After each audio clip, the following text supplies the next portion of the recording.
Hello, beautiful Chaos Gremlins, and welcome back to Engineering Chaos, a podcast where my co-host and I talk about life as female engineers. I forgot the rest of it. No, Shit! no way. No way. Talk as life as female engineers, give career advice to those coming up behind us, and talk about corporate America as it continues to screw us all. How to tell that it's 12 o'clock in the afternoon and I am still not caffeinated. That is not like you. Are you doing okay? No. Oh, no. But we're thriving. We're getting there. Okay. No, all right. it's just I have been living true night owl ways. So my delay of day is a lot later than it used to be. Significant. As of late. Yeah. I'm maybe rolling out of bed by like 9 a.m. because I'm staying up till like 1 a.m. So you shifted your whole schedule. Oh, it's bad. It's really bad right now. It's specifically because my husband's schedule has been wild. There are some nights he'll show up at like 3 p.m. and then some nights he won't show up till midnight. And he's been having car troubles. So even if I wanted to go to bed, there is no way I'm going to bed until he's physically at home. Yeah. Even like just consistently. And then like last night, something fell off our walls at like 3:30 in the morning. And I literally just considered waking up at that point because going back to sleep was nearly impossible. No. So I didn't get back to sleep until like 5:30. And then you slept till 9. Yeah. Oh. Yeah. Well, I mean, I was up at like 7:30, but I didn't want to get out of bed till like 8:39. Fair. Because I wasn't really functional. So me caffeinating at noon, I mean, that doesn't help the problem. But also, I could go take a nap after drinking caffeine. That's so true. Does it really mean anything? No. No. That's okay. It just helps me not be a little all over the place. That's... I miss it. So my schedule has been jacked. Like, absolutely horrendous. Because on the weekends, because things like that have happened during the week, on the weekends, my husband just wants to stay up all night too. So we're not going to bed till like 11. Both of us, at minimum 11. 11's kind of early on the weekends now. 11 is early on the weekends. We party till 1. But like, we're doing 11 just sitting at the house. It's not like we're doing it out at bars. He's just like putzing around with his go-kart and shit like that. Yeah. Like, it's the best time to do it. Literally making yeah, so like much noise in your whole garage. neighborhood. You can hear that thing from a mile away. I know. And that go-kart is currently topping at 72 miles an hour, and he's driving it around our neighborhood that is like a 25. Holy shit, that's good. Yeah. Yeah. That's good. He re-geared it last night. It was previously topping out at 67, and he re-geared it last night, and it's now topping out at 72. God All that just to drive in circles. Well, you know. It's not like it's like F1, you know. I mean, it could be like F1. I mean, I think the goal for him is to eventually race Daytona in a kart or like a Formula 1 style kart. That would be cool. I think that's kind of like where he wants. Because he somehow, this man, I wish I could be him. Okay. Because this man just kind of stumbled across someone who also raced and got a big racing company to basically sponsor him, even though he hasn't raced anything major. So he got like a free fire suit and free gear for his fucking cart. I'm like, how, sir? That's the way to do it. You have been sponsored by GoPro. You've been sponsored by like just how?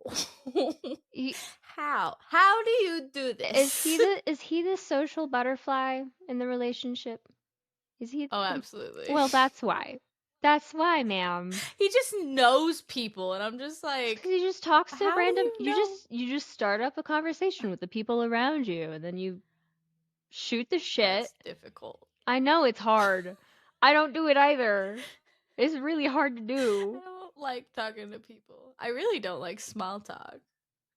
Yeah, but small talk is what gets you in the door.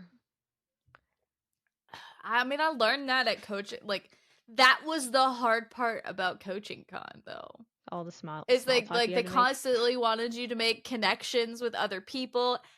And I've made a lot of connections with other coaches since coaching con, which is nice, but that's fucking hard as shit. Mm-hmm. That was 3 days of just so much communication. Yeah. So much talking. I can only really handle it when I'm medicated. Otherwise, anything you tell me goes in one ear, out the other. But I mean, there were like coaches from Austria and shit. Like they That's dope. flew all the way. Yeah, it was wild. But there was just so many people, and I'm like, Intimidated. do I really belong? Too Do many I people. really belong here? It's like quite literally the first day I was like, I know no one here, because usually I am the type of person that won't do an event like that unless I have someone going with me. That's me. I do that all the time. And I have been trying to like push myself to do things that I want to do with or without people. Mm-hmm. Like I've been going to the park solo, not so much recently, but like I have been doing that in the last like 6 months. I've been trying to go solo even if no one wants to go with me. If I want to go, I'm going to go. Yeah. And then I did coaching con, and it's just different. I don't being solo is weird to me, at least. Yeah. I mean, I've been married for 6 years, and he's lived with me almost 7 now. So He's your emotional it's support person. he is. He is my emotional support human, and I don't know how to go places without him. It's also part of the reason like I don't work travel either. Aside from the fact that I have like massive, and I don't want to call it PTSD because it is, but it isn't. I can't do work travel because of how anxious it makes me. Yeah. After doing it and getting screwed over a couple different times while doing it, I can't do it anymore. I don't like not controlling my own schedule, and with work travel, you control nothing about your schedule. I know. And I can't do that. It would I drive me can't have bonkers. someone forcing me to go to dinner with them after a day of socializing with them all day when I really don't want to. I just can't do that. It's no. I don't I think that's another reason why I kind of realized climbing the ladder is not for me anymore, because I know I'm going to have to travel eventually Yeah. if I get further up, and I don't want to see that day. Yeah. That's what I'm not excited for. Like, I will go hop on a plane to wherever the fuck my husband has to go for work immediately. Sure. I don't care if it's bumfuck nowhere. If I'm going with him, I don't care. And it's not even like the traveling alone part. I think, like, I used to fly alone all the time. That doesn't really bother me. It's the not being able to control my schedule part that bothers me now. And, like, if I'm flying standby, like, I used to do that all the time too. Mm-hmm. That doesn't bother me. Like, oh, okay, I'm not getting on this flight. I'll just hop on another one. I still control that to a certain extent. I control what my end destination is and what I do when I get there. Mm-hmm. You don't control that with work travel. People are going to pick you up, or you have to go get your car. Oh, Lord. Oh, Having scheduling to. so many of the different aspects. It's such a. And then, like, you have to spend all day at whatever facility you're at, and then they want to go to dinner, or like a happy hour, or like, ugh, no. I think the worst part for me is definitely the afterwards where you then have to fill out the I mean, the expense paperwork reports. aspect of travel, I miss. I don't know. I don't mind expense reports. That's not really the problem. I think it's the actual travel part that's the problem. Because the thing is your travel was to your previous home, Yeah. right? Yeah. They weren't really going to expect you to. Whereas if you go to like a customer event, right? Your whole itinerary is lined out for you. Everyone's going to dinner together. Everyone's like, that's the Yeah. kind of I shit haven't been to that that yet. just rubs me the wrong way. And like one of my first work travel like disastrous experiences, I got removed from my flight. So I had to figure my way around that because the system canceled my flight. The fuck? Yeah. And I was still so new to the company at the time. I also didn't have my company expense card yet. Mm-hmm. So I was doing all of that on my own dime. Mm. It No was good. horrible. And then they didn't want to rent me a car because I was supposed to be meeting up with a different team that was already flying there. So when my flight path got all fucked up, I now no longer had a way to get from the airport to the hotel. Oh god. Yeah, this is the shit that I don't like. Because you can't just, right?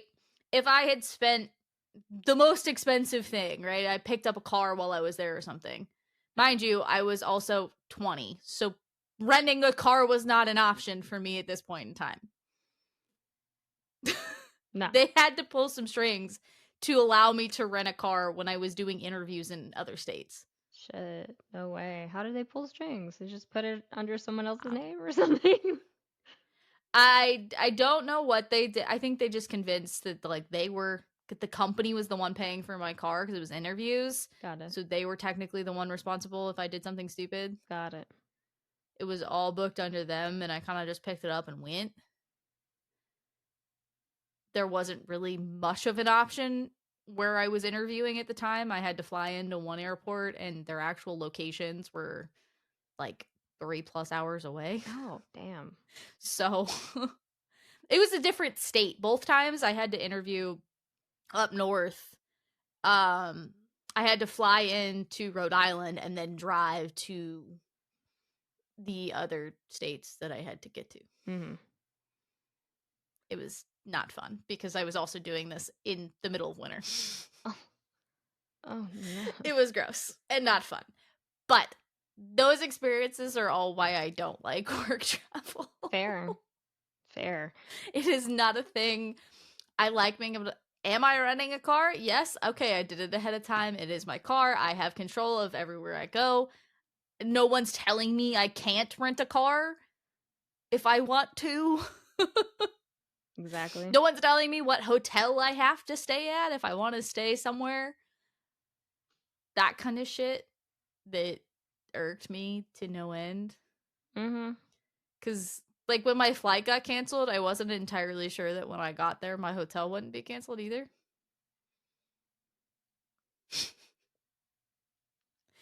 And oh, on top of that, I also didn't have a work laptop that I could get a hold of anybody. So that was fun. Great. That's lovely. Yeah. So these are traumatic experiences in the work travel world that makes it so that I can't do work travel, and it's still pretty hard like to travel alone at this point because I don't like doing fun things alone. I feel that. But I'm also trying to not do that anymore. Hence why I went to the Doja Cat concert last November alone. And I did something for me. And I went out to like a whole strange place that I've never been to before. All by myself. And it's kind of like Eh, rewarding. It's like it feels good. It's like, yeah, damn, I could do this by myself. I don't need no one else. Come with me.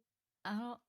I mean, I like going to the parks by myself, but I don't get the rewarding feeling. I think I just do it to kind of force myself out of my comfort zone every now and again. Which is also healthy. Yeah. Cuz especially now that I'm mostly remote again, I never leave my house. You're a hermit. Like I go grocery shopping and that is the extent of leaving my house. Yeah. I mean the gym, but the gym is also 5 minutes from my house. So does that really count as leaving my house? Not really, no. At least grocery shopping, I have to go 30 minutes down the road.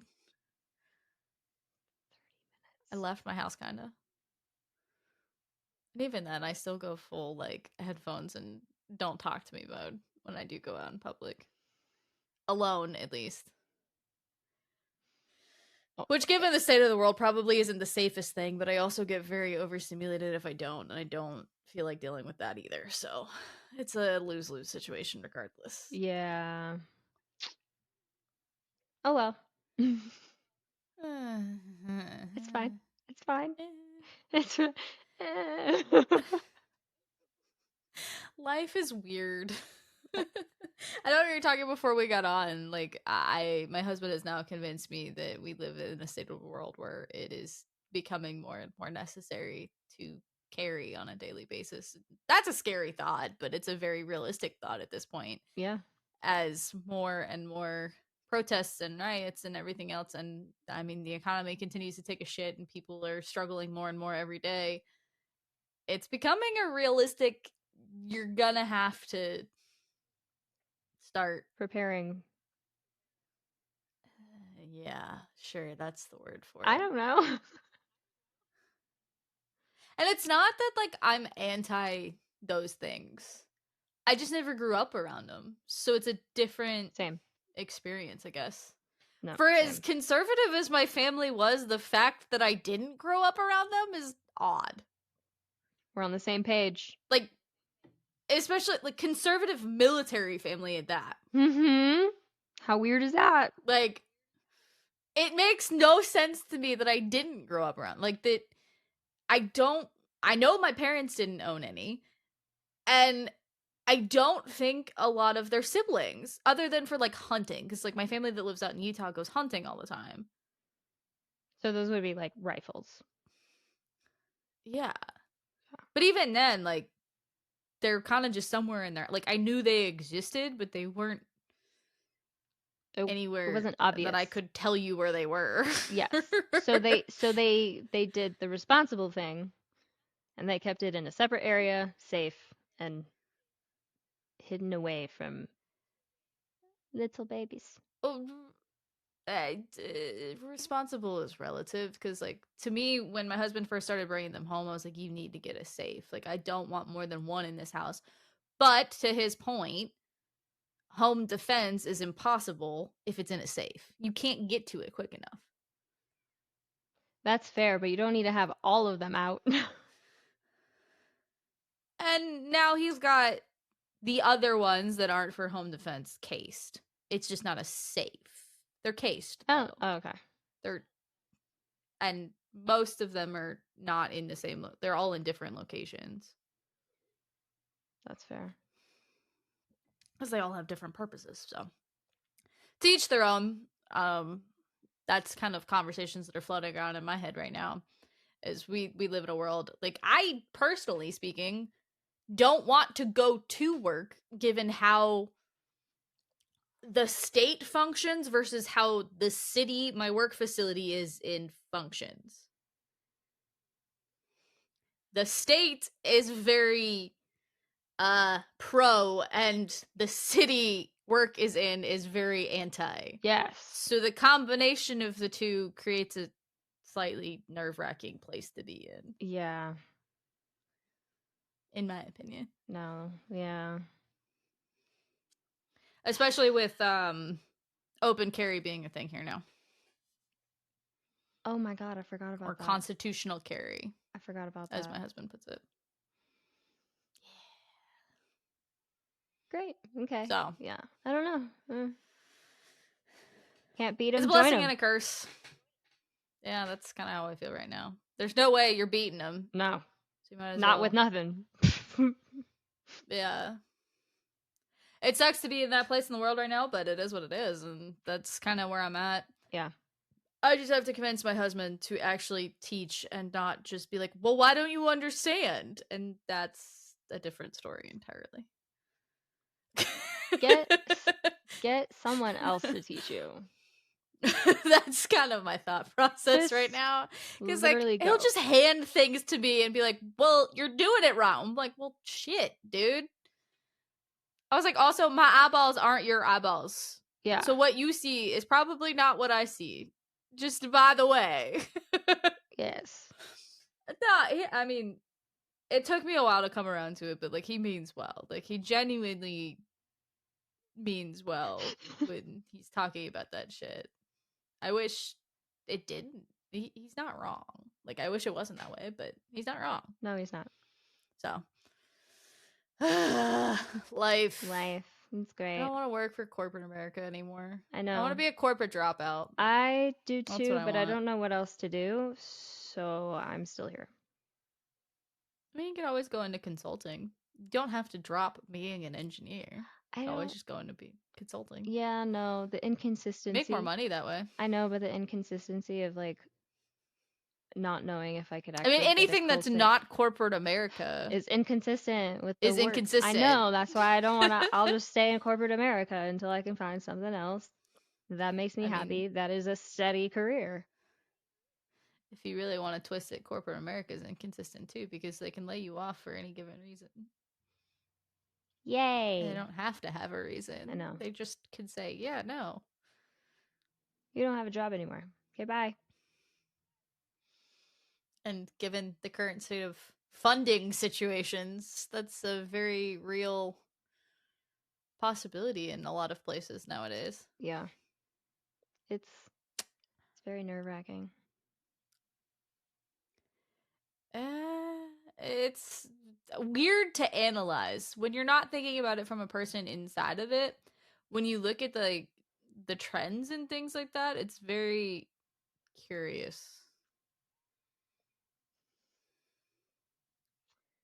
Like the for instance, like the Cheshire Cat curious? Well, no, but like, right? Why are they so anti TikTok at higher levels? They can say it's data security all they want. But I don't buy that bullshit because Meta's been selling our data for years. Yeah. That is nothing new. Yeah. It is not a data security. Also, what the fuck data security do they really care about on TikTok? Like, let's be real. It's just Why do they care about TikTok? TikTok Shop is rivaling Amazon. Creators are making more money on TikTok, so they don't go to the Meta products.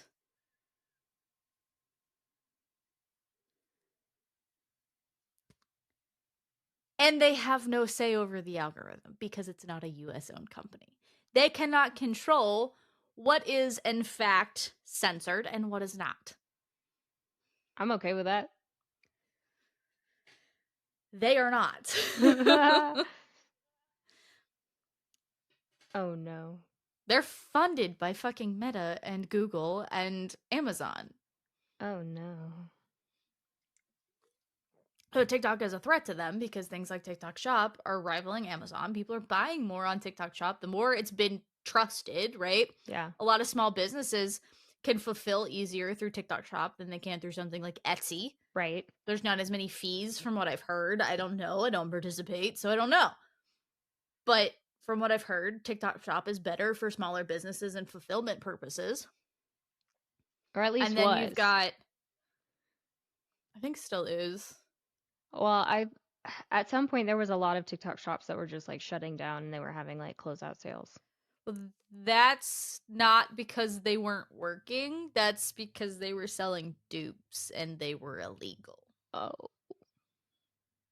They were selling things like Stanley dupes as true Stanleys. So they were selling fakes, basically. Oh. So TikTok wouldn't rip them all out. Smart. Okay. Or they were shops with like copyright issues that Disney could have easily sued over. Got it. Because there's a lot of like small Etsy like t-shirt print shops and things like that that were using like direct design rips. Yeah. So there's also that aspect. Etsy rips those down too. When they find them, at least.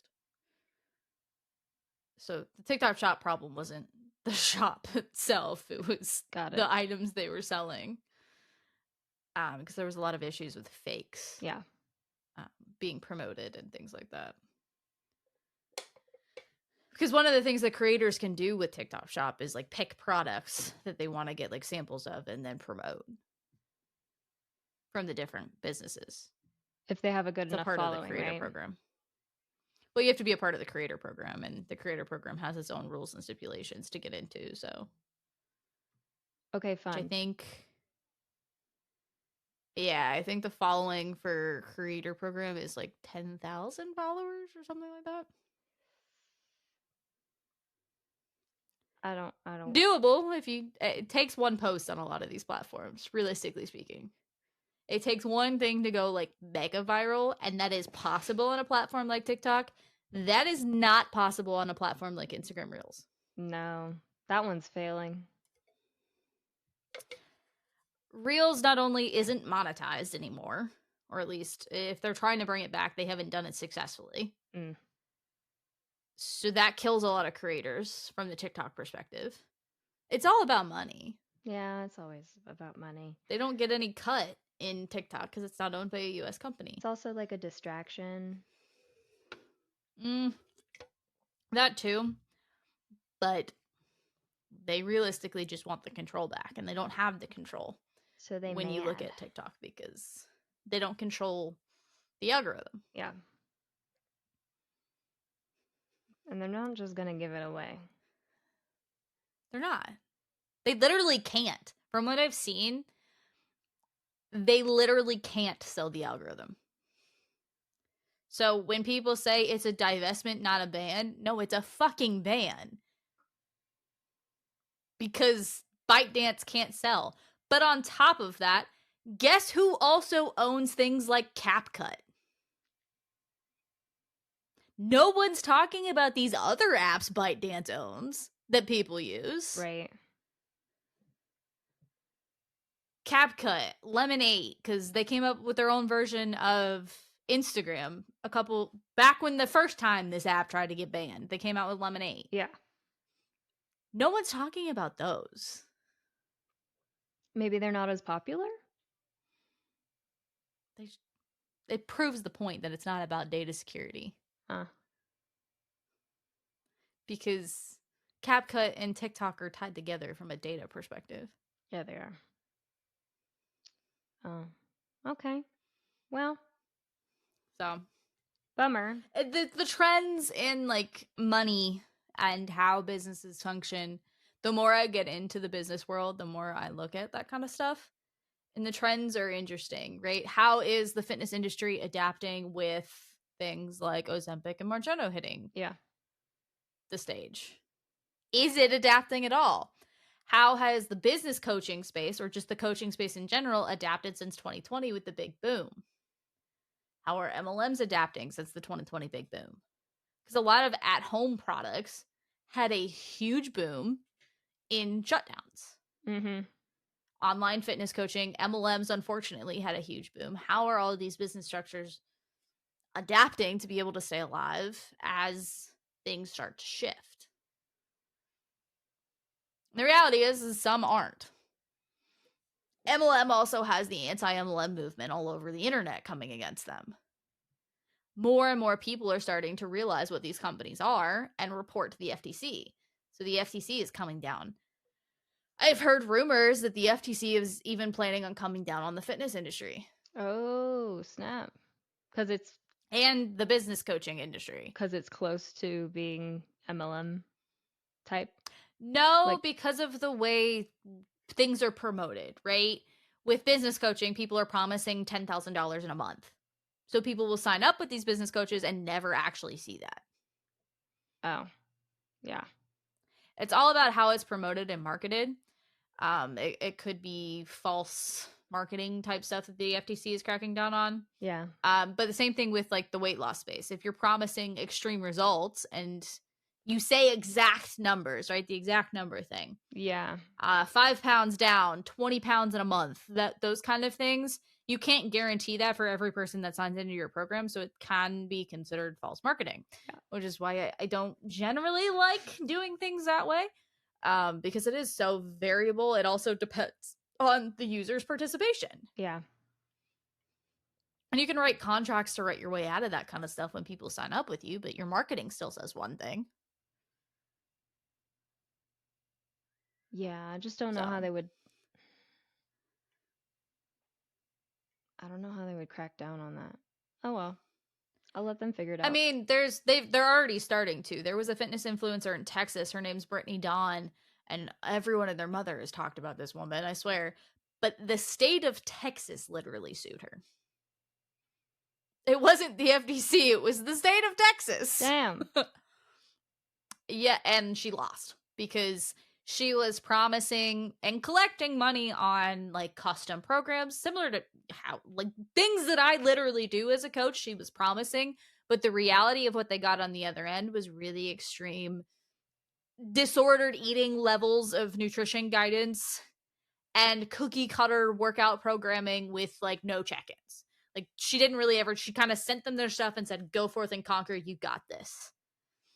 Yeah, that's not coaching. So what she was promoting is her program, and her coaching was not what anyone on the back end actually got. And to some point, when people started asking for refunds, she would just ghost them. Oh? So people started reporting her to like the Better Business Bureau and things like that got the state of Texas to sue her. Oh, good. Because people wanted their money back. And she was kind of refusing. Oh, good. So it's already starting to happen. They are starting to. The bigger you are, the more likely you are to have people coming after you. Yeah. But with something like the FTC, it is a very slow burn. They have been watching you for like a year and a half, 2 years before they even actually put something against you. Well, they just like to collect evidence. I'm sure. Yeah, it's kind of like when Homeland Security comes after you.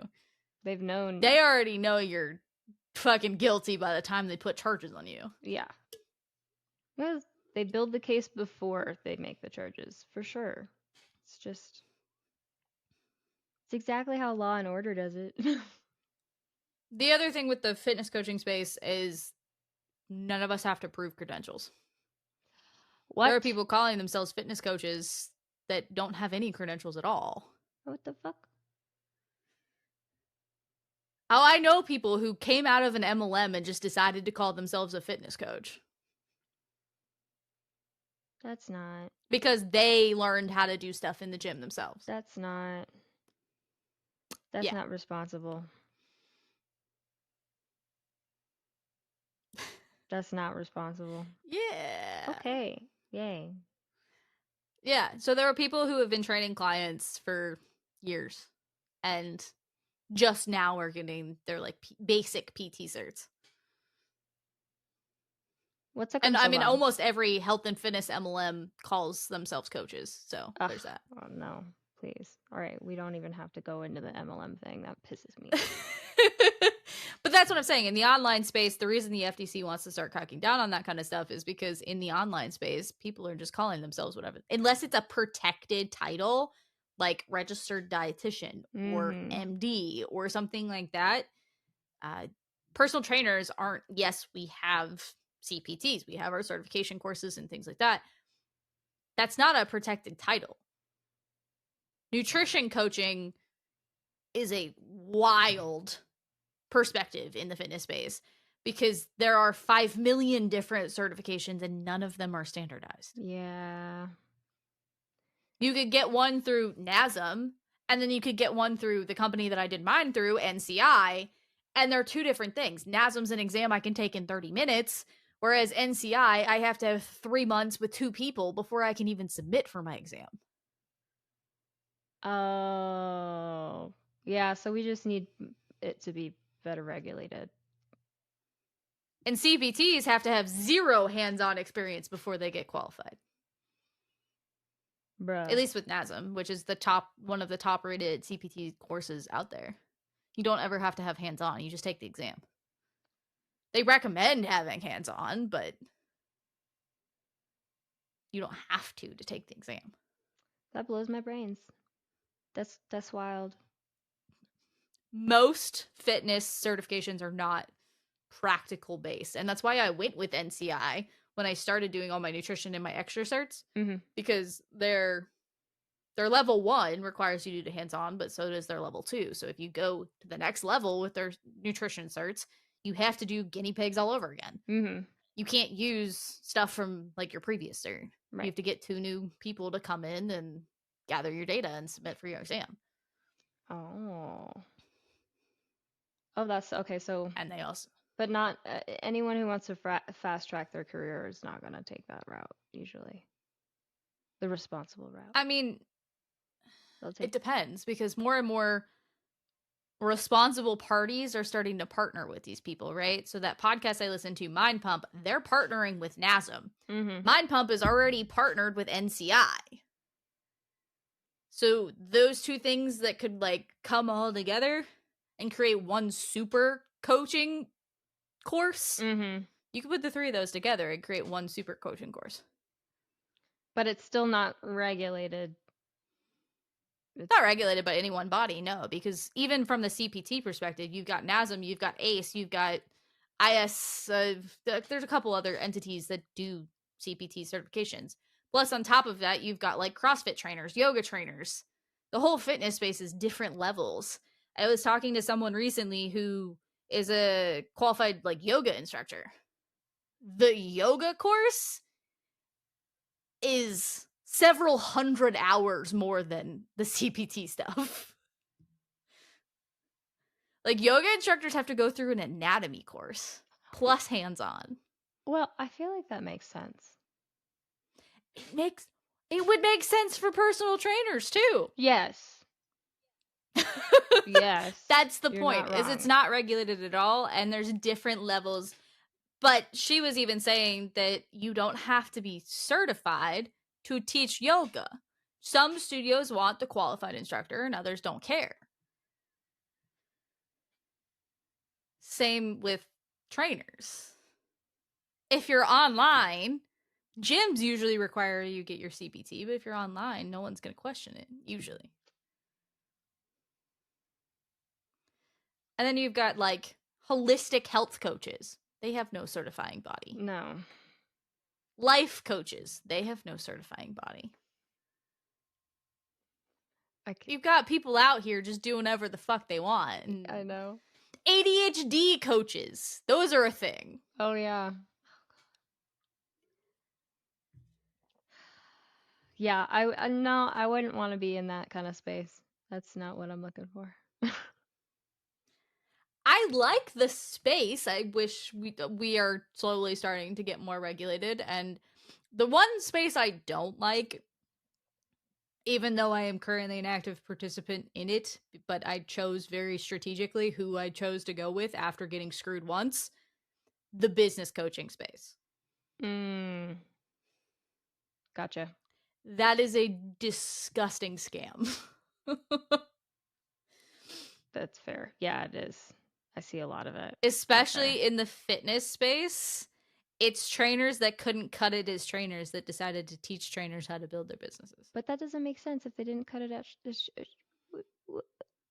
they didn't cut it as trainers, how are they? The same person that I was talking about that never got their PT cert and was coaching clients for months. I'm still not entirely sure this person ever got their cert, but I know for a fact they were coaching for a really long time before they got it, is now a business coach. She lasted in the trainer space for less than a year. Oh, great. She might still be coaching clients on the side, but her main focus is business coaching. Yeah. Oh, great. Lovely. Yeah. Okay. Well, teach their own. And she was in an MLM before all of this. No, So, like, that just made it worse. It's all scammy ass tactics, in my opinion. Cold DMs and all of that nonsense. Yeah. That's what they teach people. And that's why I said I was very strategic when I signed up for another business coaching, because the first time I went through it, I got hit with one of those that was teaching cold DMs and like the MLM tactics. I was like, this is gross. I don't want to do this. I want to grow organically. Mm-hmm. Engagement is engagement. Hate on us all you want. That kind of shit. Yeah. Like, I want to grow organically and grow an audience that actually enjoys my presence, right? Or enjoys hating on I don't us. want to go find random people in a fat loss hashtag on Instagram and prey on them. No. Like, that's disgusting. Yeah. I'm not about that. And that was when reels were really like popping off too. So I had a lot of visibility on Instagram because I hadn't gotten on TikTok yet. I had a lot of visibility from like my first 75 hard run and some of the random bullshit talking about roller derby. And I had a fair amount of visibility at that point. Now And they it's not wanted so to take my much. visibility and trash it. Damn. And now my Instagram is just I hate Instagram because of it. Yeah. I built a following there that wasn't organic.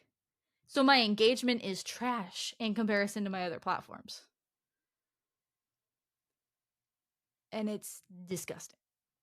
That's the space that needs to get regulated, is the business coaching space, because teaching people to burn themselves out is why so many businesses go under. I don't want that. No. Let's build a better society. One where we don't I don't really burn care out. about society. I want my business to let me I know, but business. go to Scotland for 3 weeks and not give a shit. I'd love to do that. That's a very real possibility for me in the near future. Well, yes, I know. You got wedding? No. The wedding's in Hawaii next year. That's the other thing, is I want to be able to take that trip and not give a shit. Mm-hmm. But the hubs may have to start being, or at least doing like initial kickoffs in random places for work stuff. Okay. Like he might have to go to Connecticut, if you know what I mean by that, in the near future to set up contracts out there. So I don't, but okay. I'll tell you later. Okay. Because if I tell you now, it'll give away too much. Anyways, he has mentioned having to go to Scotland for some contracts. And it would be like a startup, like do everything he needs to do at the beginning of a contract kind of thing. Oh, yeah.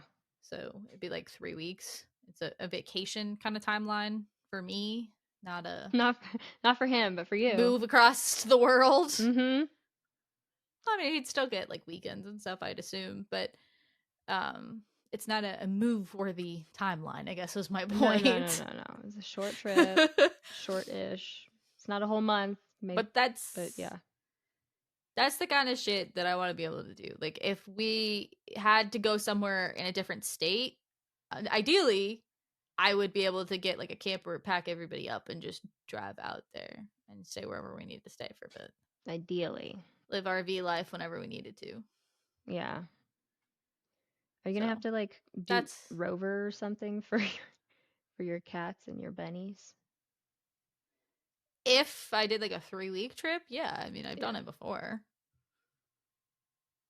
We've done week trips where we bring in someone from Rover, but if it's 3 weeks, or I would probably see if I could get someone to like stay. Mm-hmm. Just because a week we can get away with minimum cleaning to the house. Yeah. 3 weeks, different story entirely. So I'd probably try to find someone to do like overnight stuff. Right. Or at least like have a full day, one day. Because they're self-sufficient, but on a week-by-week basis, there are certain things that like bulk I wouldn't go cleaning. 3 weeks without feeding the buns veggies, right? Yeah. I give them veggies all the time, so I wouldn't go 3 weeks without giving. The schedule changes a little bit if it gets further expanded. Yeah. And in theory, I would have their whole new space built up, right? If I had them in their new space, someone would have to bring them in at night too. So got you. Yeah. That's also a thing. Because I do plan on building the bunny, the indoor-outdoor bunny run. Mm-hmm. So that they can have fun in the sun during the day. Yay. While I'm out there hanging with them, but I can bring them at night because of creatures and shit. Yeah. They can just hang out. So it all depends. That's all hypothetical, realistically. But I want to have that life. I want to be able to move. I also want to be able to invest in other businesses. I want to reinvest in this and get us proper setups. And once that one stabilizes, I can reinvest in other things like cosplays or my other business. I want to start a brick and mortar business, but it is an expensive ass starter business. Mm-hmm. So being able to invest in it myself, no harm, no foul if it fails at that point, because it's my own business funneling it. I'm not reliant on other investors and things like that. Right. I have a stable business that's just providing capital to the new one. Because buying USA gymnastics rated equipment for a gymnastics gym is expensive as shit. Mm-hmm. If I was just doing a dance studio, it would be a little bit cheaper, but even then the flooring for a dance studio is expensive as fuck. Yeah. I think back in the day when we first started buying Marley floors, they were like $60,000 for like a decent sized studio. And that's just one studio. That's not the multiple rooms. Mm-mm. Mm-mm. Oh my god. And wood floors aren't really an option in the competitive space anymore. Every stage floor is Marley, so learning your routines on a wood floor and then sticking them on Marley is Bad idea. not going to be Bad idea. optimal. Yeah, no. On top of that, a studio, ironically, that one of my old friends now teaches at, or owns maybe. I don't know. I don't know the story there. I don't know who owns it. I just know she definitely teaches there. A studio just opened around the corner from me, so I'd have to find a decent location because there is a brand new studio that just opened. Oh snap. I would be in an over competitive, like I was thinking there's nothing around here, and then a studio just opened. So okay, yeah, like literally last week it's still we were only a talking dance about that. studio though. Oh, it's just a dance studio? Yeah, it's really small too. You can get gymnastics. So if you did a gymnastics studio, I think it'd be fine. So there's nothing. I want up both. There. You want both? I want both. I do want both because that was a large part of my childhood was both. Yeah. I was a really competitive gymnast and dance was like the fun thing, but they both go together. And then I got older and they made us choose and I chose the wrong one. In my opinion. Looking back on it, hindsight's always 2020, but I was always a better gymnast than I was a dancer. You would have preferred gymnastics just because you tie your hair back. You don't have to necessarily put on makeup. You don't have to look all frou-frou. Yeah, I didn't realize that till my teenage years, but Too late. Too late. I mean, it wasn't until I had to do it myself how much I hated all of it, truthfully speaking. Yeah. And I always hated my mom doing my hair, so that was nothing new. It didn't have anything to do with the sport. I just always hated it, so much so that I literally chopped my hair off as a kid. So, yeah, I want to live a life that allows me to do whatever the fuck I want. Yeah. Don't we all, though? Anywho, that was a really long, just random rant, and I know you've got lots of fun things for me. I do. I'll pull it up. Let's get going. So, as I'm sharing my screen, I have created a Prezi for Casey, and I'm going to try to impress her with STEM TikToks. And these are all TikToks that came from like the STEM For You page. All right, can you see my screen? It seems like even without the STEM, yes, I can. Okay, good. Even without the STEM filter, I get really dumb STEM shit. So sometimes I do. I had to scroll a lot. Like no lie, I had to scroll a lot. And there was like a some lot of it's just like boring math shit. Yeah. Yeah, I was like a lot of it's explaining people how to do like calculus and shit, which is useful but not entertaining. Yeah. Agreed. Okay. All right, so we're gonna go through spacey stuff first. We'll go do some fun facts, learn about Phoenix A, and how big black holes are better than BBD and BBLs. All I think when I see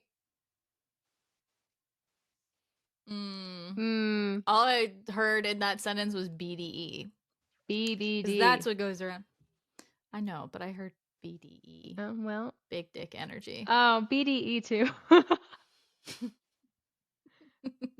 right. Kevin Spacey fun Oh, facts. Lord.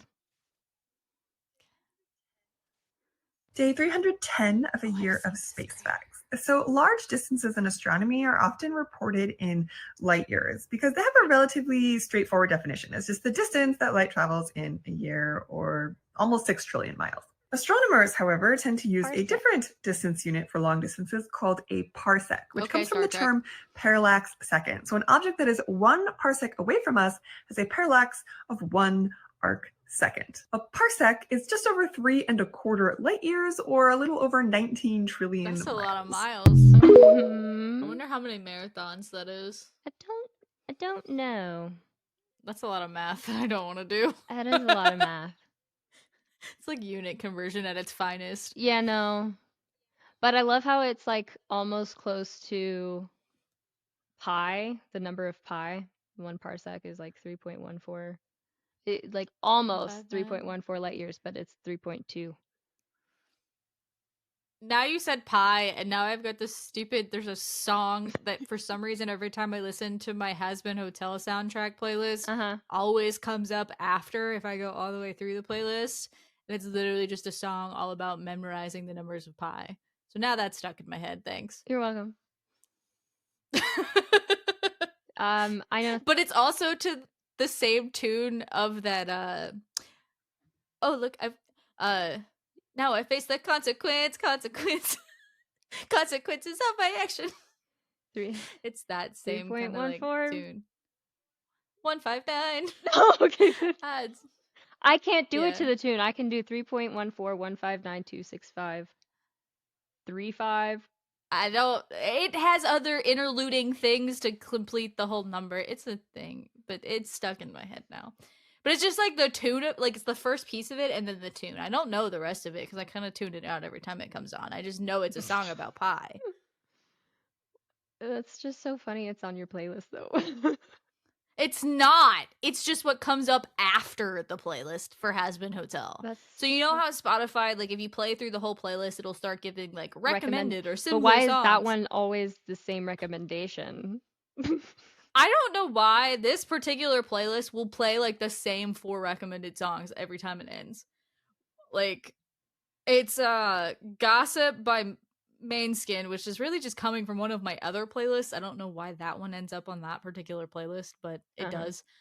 The Pie song. Sometimes it'll bring in like other things from like Legally Blonde the musical or Heathers or something like that. And then I don't know, like other TikTok famous songs too will sometimes come in.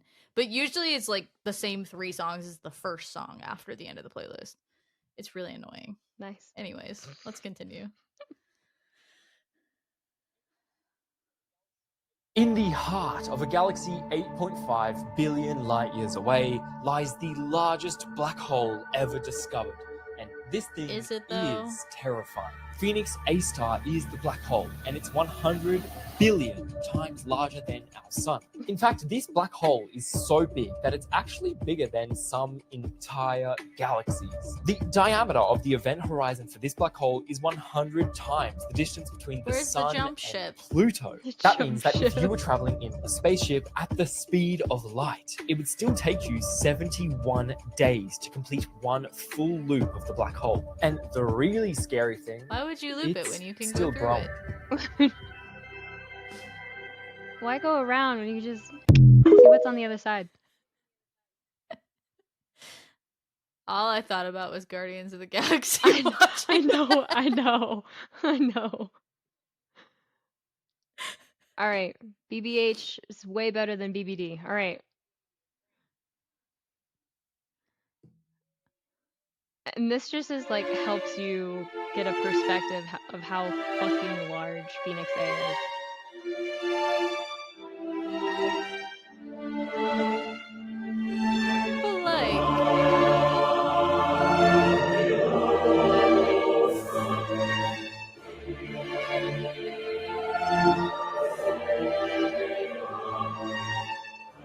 I think this is the perfect song for this, to be honest. It's gotta be.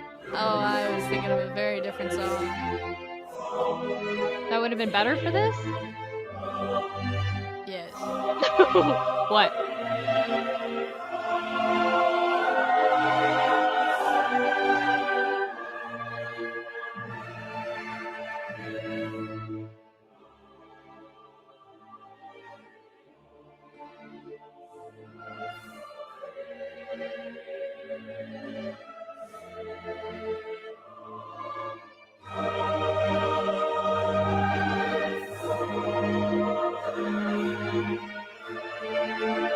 I mean, your size comparison has now been lost on me because it keeps shifting everything off screen. I know.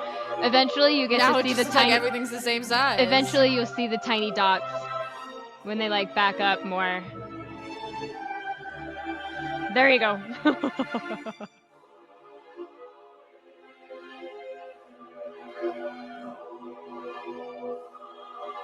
I mean,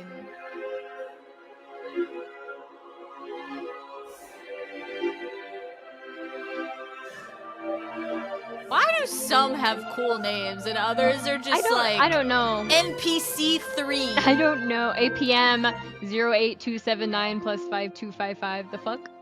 Like, what destitute's giving I a don't know. black hole a name?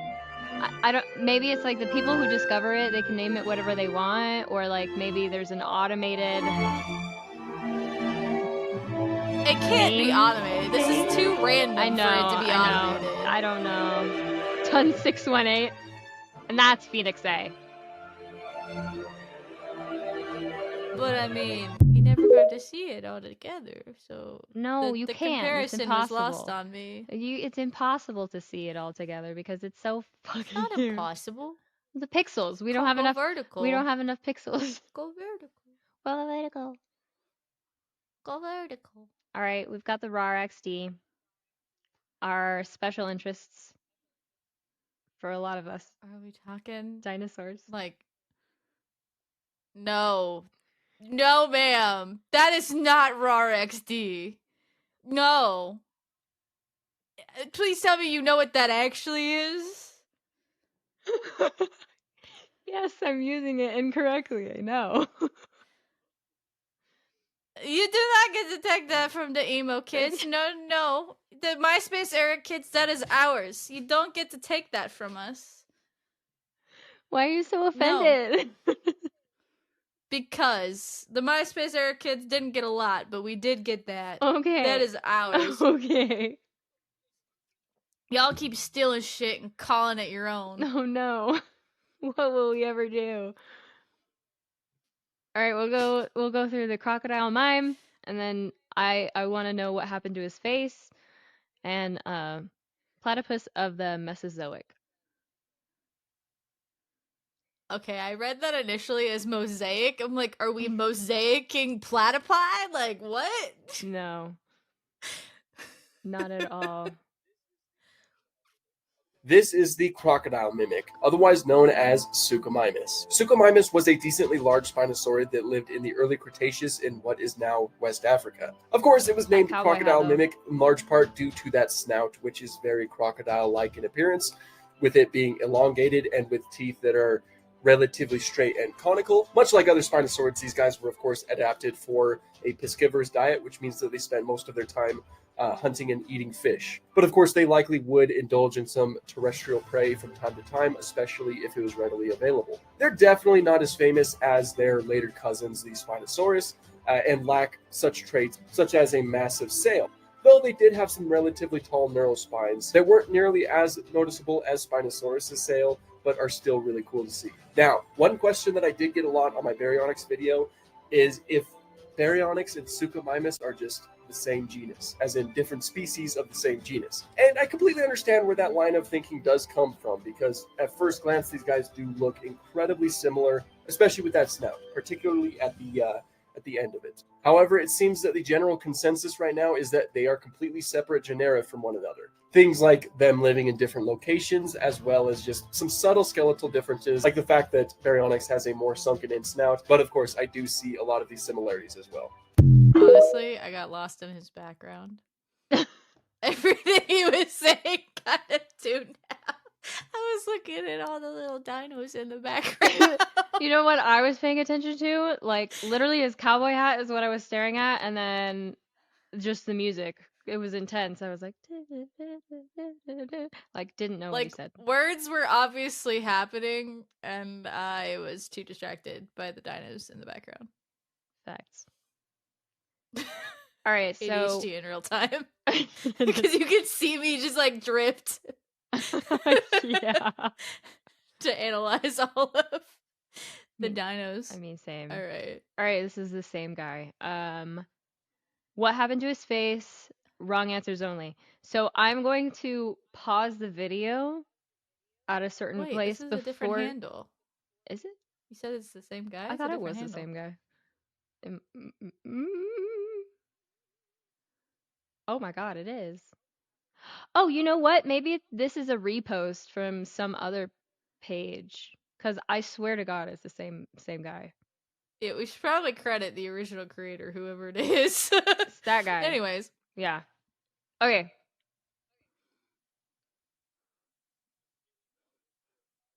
As a paleontologist, here are 5 of my favorite cool fun facts I know about dinosaurs. So you're Ignore the Ross James Bond from villain scar on my Friends? face. I have So an accident work.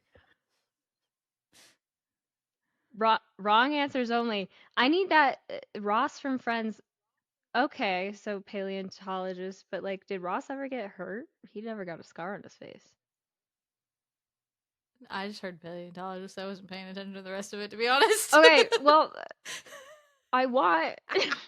What happened to his face? Wrong answers only. He had a wrong answers only. I mean, it kind of looks like a. This is gonna sound really stupid because obviously this didn't happen, but it looks like the talon like scrubbed his face. Just one tiny talon. One tiny Just talon. one.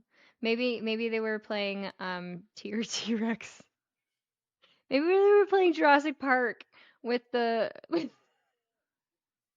What? Maybe they were playing Jurassic Park with the bones and they were just and an accident happened. No? Maybe. I know. That's not funny. Sharp bones? I guess sharp bones exist. What it reminds me of is My like brain- Mufasa obviously gave him that. He's Scar now. Yeah. Yeah, but Scar's was like all the way across his eye. Oh, okay, listen. I was gonna say Voldemort did it, but like that's even farther off. You are talking to a very literal person. Like, it is hard for me to take creative justice on my cosplays because I want them to be Exactly true the to. same. I have started taking creative adventures, Mhm. but it's hard because I just compare it to the original character. It's So. okay. We still love you. Number 5, duck-billed dinosaurs were literally eating machines. They were some of the most efficient eaters to have ever evolved. Not only do they have an exclusive trait exclusive to the herbivorous dinosaurs, which Said is the exclusive combination twice. of both a beak and teeth, allowing them to strip tough plant material with the beak and process it with the teeth, allowing eating to go much more efficiently and much more quickly. They also had hundreds of teeth that were constantly replacing each other and were shearing against each other, keeping them sharp so they could constantly process more and more plant matter. Number 4, dinosaurs are literally older than both grass and flowers. But What? But what? teeth and plant matter. So essentially, it was like a juicer. The mouth was a juicer. Grinder? Well, once you grind so much, it just becomes juices and pulp. So Well, yeah, no shit. they would get pulp stuck in their teeth. How do they floss? They were sharp teethies. They were sharp teethies. And when they grinding teethies are flat teethies. I don't know how they look. I don't know. I don't know. These are the questions. These are the questions. I wasn't like a dinosaur hyperfixation person. Like, I like Jurassic Park, but it wasn't a huge interest of mine. It wasn't. So I know. just ask stupid questions when it comes to this category. I same. But I like the tattoo picture that he provided, even though flowers weren't a thing I mean, I like during dinosaurs. I like mixing flowers with creepy shit. Obviously, I All the time. literally have a sugar skull on my calf, but All the time. that I I want think that also one. has a spider in it. I don't think I could tattoo a dinosaur on me though. That seems weird. Not a real. Well, you know, I got a snake, and that's almost. I mean, I guess technically dragons are dinosaurs, and I Ooh. definitely want some variation of toothless. So Hell yeah. Not much more to add to that. Angiosperms, the flowering plants, and grass appeared about 70 million years ago, right before the asteroid impact that wiped out the dinosaurs. Meanwhile, dinosaurs first appeared nearly 250 million years ago. 3. Some long-necked or sauropod dinosaurs were so huge that comparing them to today's largest land animal, the African elephant, doesn't even do justice to the sense of scale. In fact, it would be more accurate to compare them to entire herds of elephants in terms of mass. Number 2. A hummingbird is more closely related to a brontosaurus than a brontosaurus is related to a triceratops. I ironically knew that one. And number 1, T-Rex had incredibly powerful forelimbs for their size. Now, despite the arms being over 3 feet long, they were actually pretty tiny on the body, as you guys probably know. They were about 20% as long as the hind limbs, which is very small for a theropod dinosaur. However, they were still incredibly powerful. Some recent estimates suggest that T-Rex was capable of curling over twice as much weight as a modern-day bodybuilder. And that wraps up my 5 fun, fast facts about dinosaurs. Curling. Hope you guys had a good time. Curling. And if you want to learn more about dinosaurs, just give me a like and a follow and let me know some dinosaurs you'd be interested in hearing about.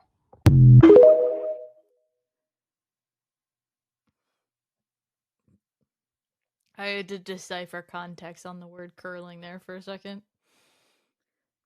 Well, 'Cause curling could also be like the sport. oh. That's funny. They just spin around. They go, eh. That's why I was like, why? And then I realized when they said bodybuilder, I was like,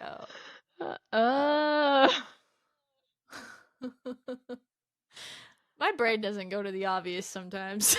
It's fine. It's fine. It's not like you're in the fitness space at all. It's fine. I mean, that's a sport, but like they're all together. It's still part of fitness. That's why I said I had to decipher the context. This is Dinocyrus, an ornithomimosaur that lived during the late Cretaceous of what is now Mongolia. They are also the largest ornithomimosaur that we currently know of, by quite a bit too. Like, these guys were absolutely massive. They are also very Giant strange in emu. appearance, and you've probably seen them quite a bit before, because just look at that. That's essentially the platypus of the Mesozoic. They have a huge beak with a decently long neck, a massive body with a hump on its back, as well as these 2 extremely huge arms that would have been very terrifying to encounter in real life. In fact, those arms are the complete reason why Dinocyrus was named in the first place. Dinocyrus does translate to... Did you want me to pause it? Do you have something to say? Yes. Yes. On what fucking planet does that look like a platypus? On 0 fucking planets does that look anything like a platypus. What? It's the face. It's the face. Not even. 2 terrible I want claw. my detectives And that's because back. it was initially discovered from its arms. But when it was discovered, we didn't really know what to make of them because we just had the arms. God, you missed that We didn't know what the joke. rest of the animal looked missed like. that. So some earlier depictions of Dinocyrus are definitely quite a bit different to what we see now. But later we found a lot more fossil material, and what we eventually ended up getting is far stranger than we could have possibly imagined. They are also... Tell me that's not a platypus face. Come on. That far is not stranger. a platypus face. There's a platypus That is face. not flat enough to be a platypus face. You know what? Than we could have possibly imagined. not They are flat also enough to be a herbivorous as platypus. well as piscivorous. So, You they are eat correct. plants as well as I am fish, not which is flat. very cool. I am not They might have Stanley. been feathered in life, but that is something that is greatly debated because man, they I are love flat absolutely Stanley. massive. So the extent of their Okay, feathers at least you is, got that one. again, I was worried debated. that one would It's fall likely too. that they had sparse No, or I just know kind of flat like Stanley. downy feathering, rather than the shaggy feathers that you so commonly see them Like a with. sheep. They are certainly a dinosaur that I found recently Looks has like been an emu. gaining That's what it looks popularity, like. which is awesome because for the I longest time wonder- it was a pretty I obscure wonder. dinosaur. So it's always cool to see these lesser known dinosaurs kind of gain some notoriety. I wonder if it's related by chance. All right, now we're going to go into biology. And we're going to start with an anatomy quiz. What? What? So I haven't looked at biology in years. I know, same. So that's why we're starting with an anatomy quiz, and we're gonna fail it, obviously. We're gonna learn about how the tree of life is in your brain. And ew, what is that? Oh god. Anatomical terminology true false test. Let's see how you do. The sternum is found on the posterior aspect of the body. False. That's false. The thumb is the most But lateral it digit said on the true. hand. What the fuck? True. That's true. The brachial region is more distal than the antebrachial region. What? Are you even trying? I'm not even processing, to be honest.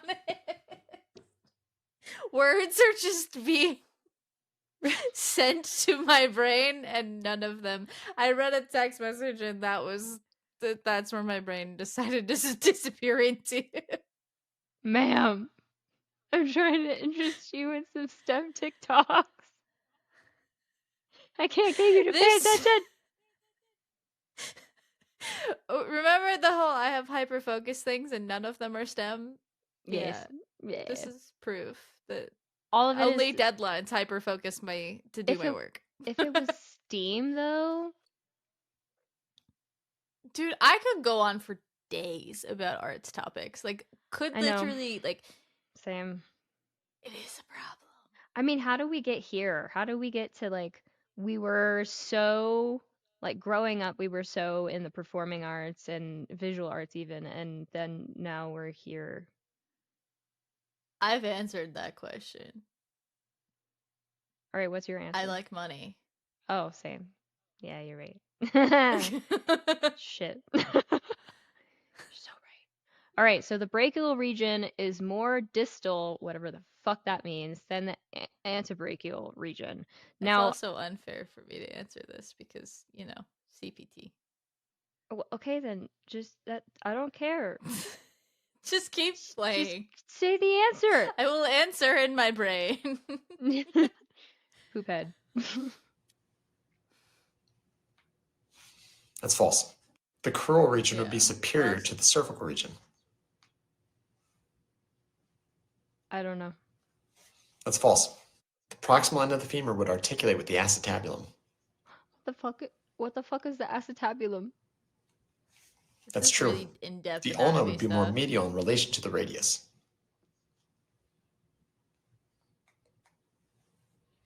That's true. The patella would be anterior to the popliteal region. So the funny thing about anatomy is some people That's call true. things different. How'd you do? Follow on for more. Some people what? Like with the regions and stuff, the names can go slightly sideways because they're not all consistent. Okay, that's why I always sucked at it. Like, obviously, like the names of like nerves and muscles and bones and stuff, like if they're specific, like the vagus nerve and things like that, those are all consistent, but the different regions.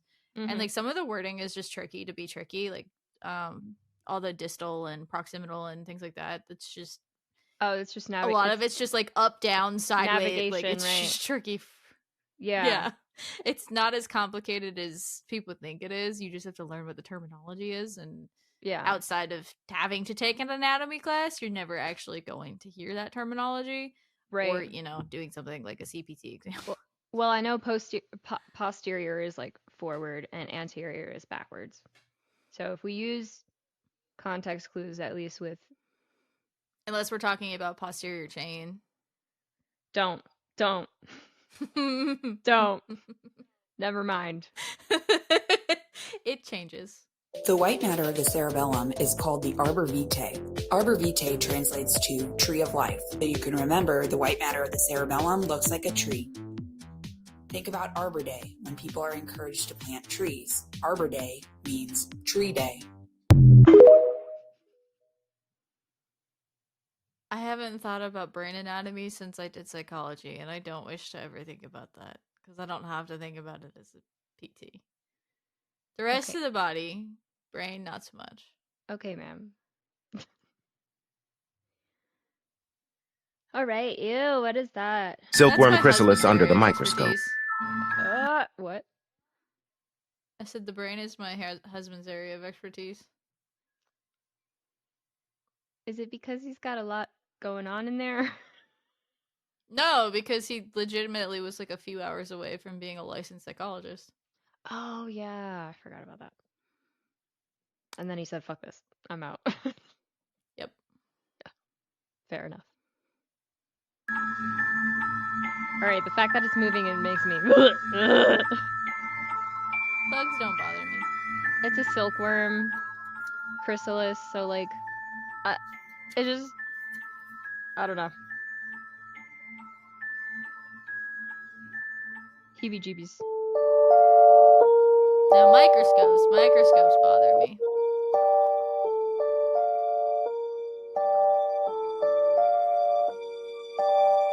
Okay.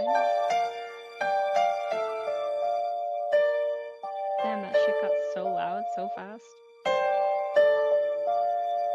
It is really loud.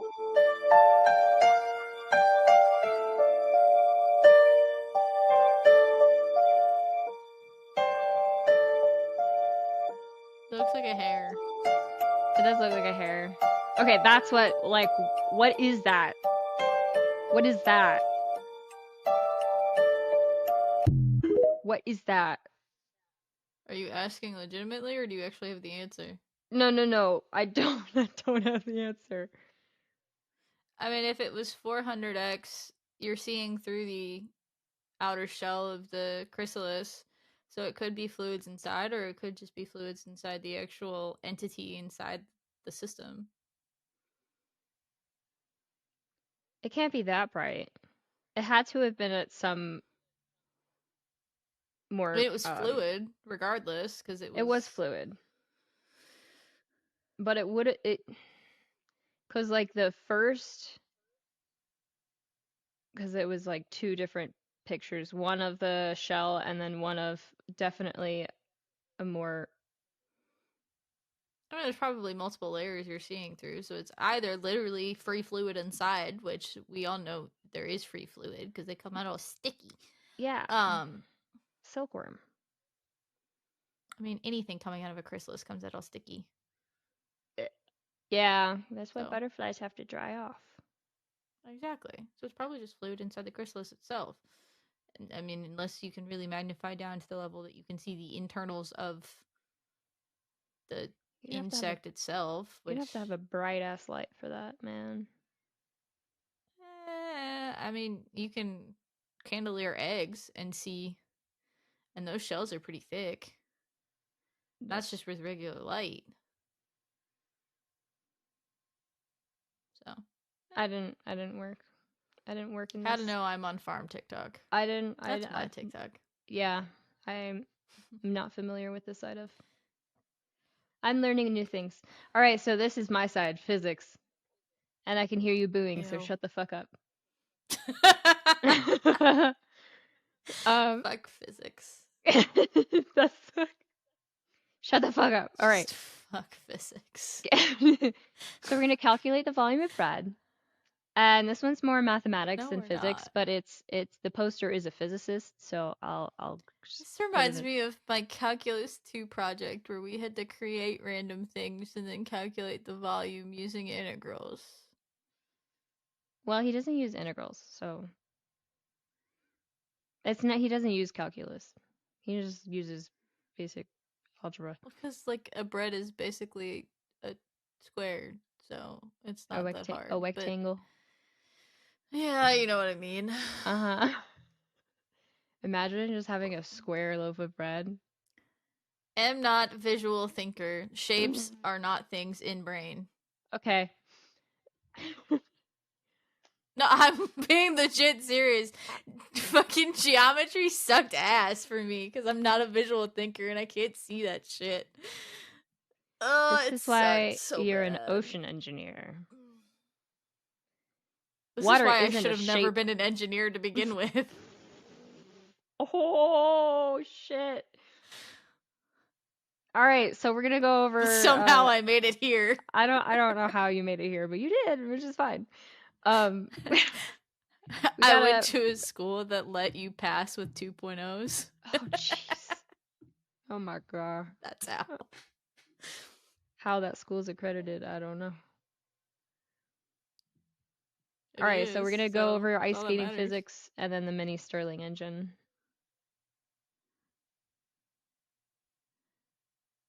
No, ice skating physics could be interesting. So I've had a lot of people tag me in this video asking to verify if they really did eat half that loaf of bread.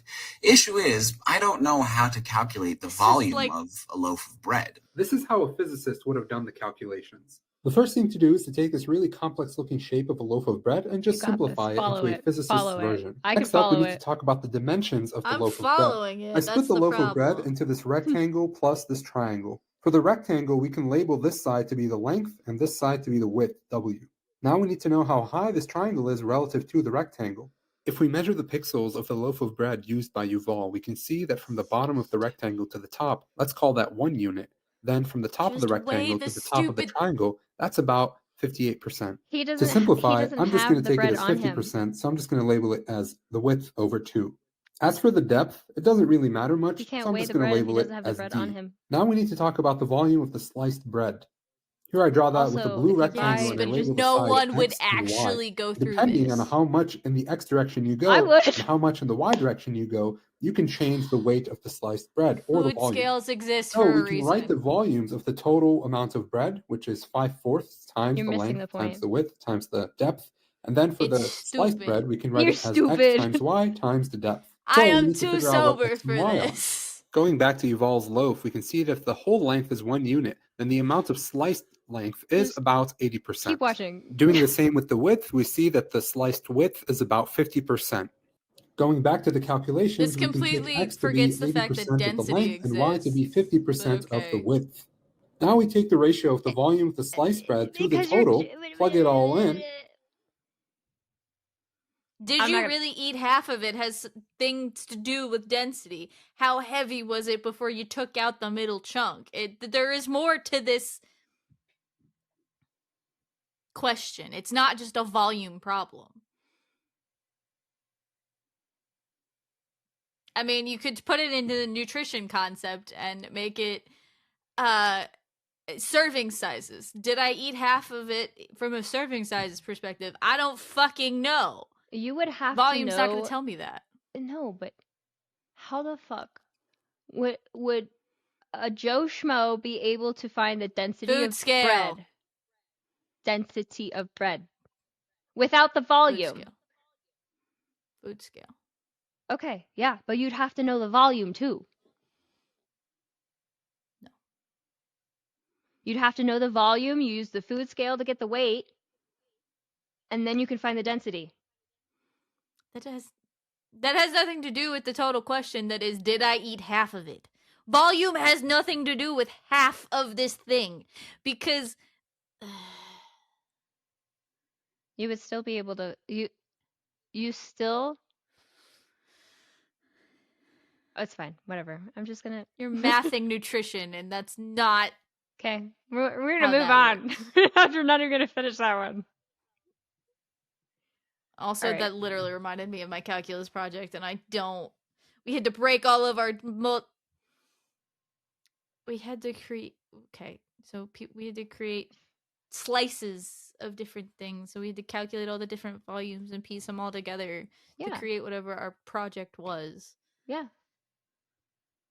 where you We had to got do it in a random graph, you have a slice of the graph, you calculate it, you calculate that volume as it spins around an axis.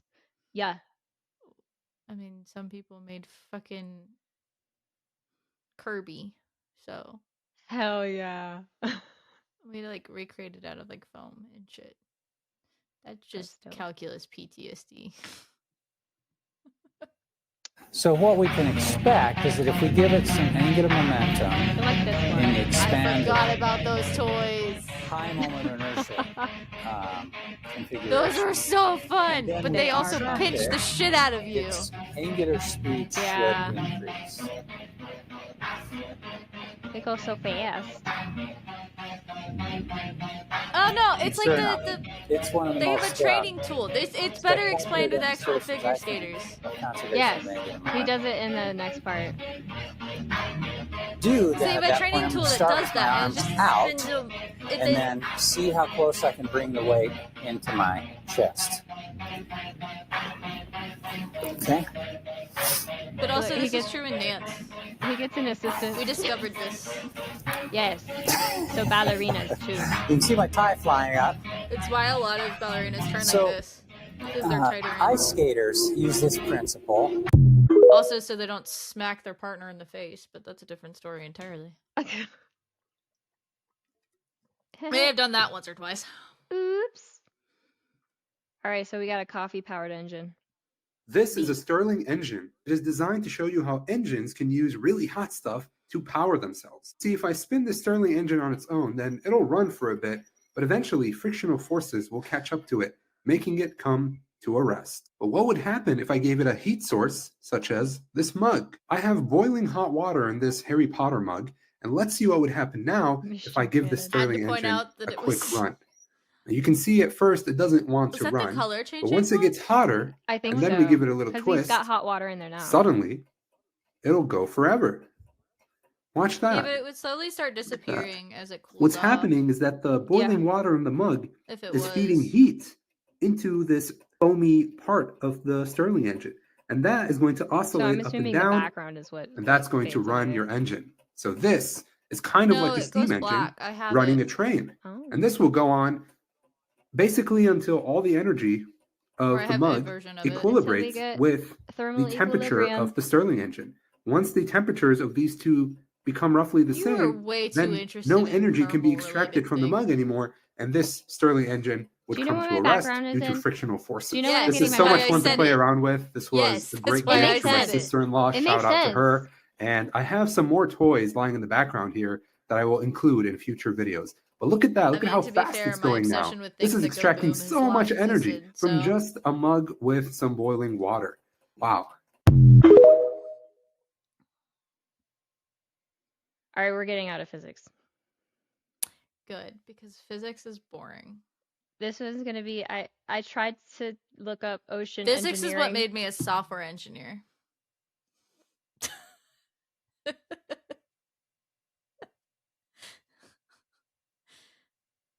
Okay, so I mean, had I decided to be a software engineer earlier in my career, I wouldn't have had to take physics too, and that would have been No, that's fucking true. fantastic. That's true.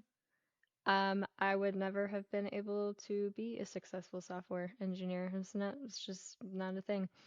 All right, so I'm gonna get over the last Meki TikTok is relatable to me. The last two are relatable to you. And I tried theory. to look up hashtag ocean engineering on TikTok. That doesn't exist. I mean, I'm it almost exists as a certain. hashtag, but like the quality and of the content's not great. So I did my best. I'm gonna be willing to bet that some of those are probably from my alma mater. No. All right. Probably. Big ship, no sink, and beach waste.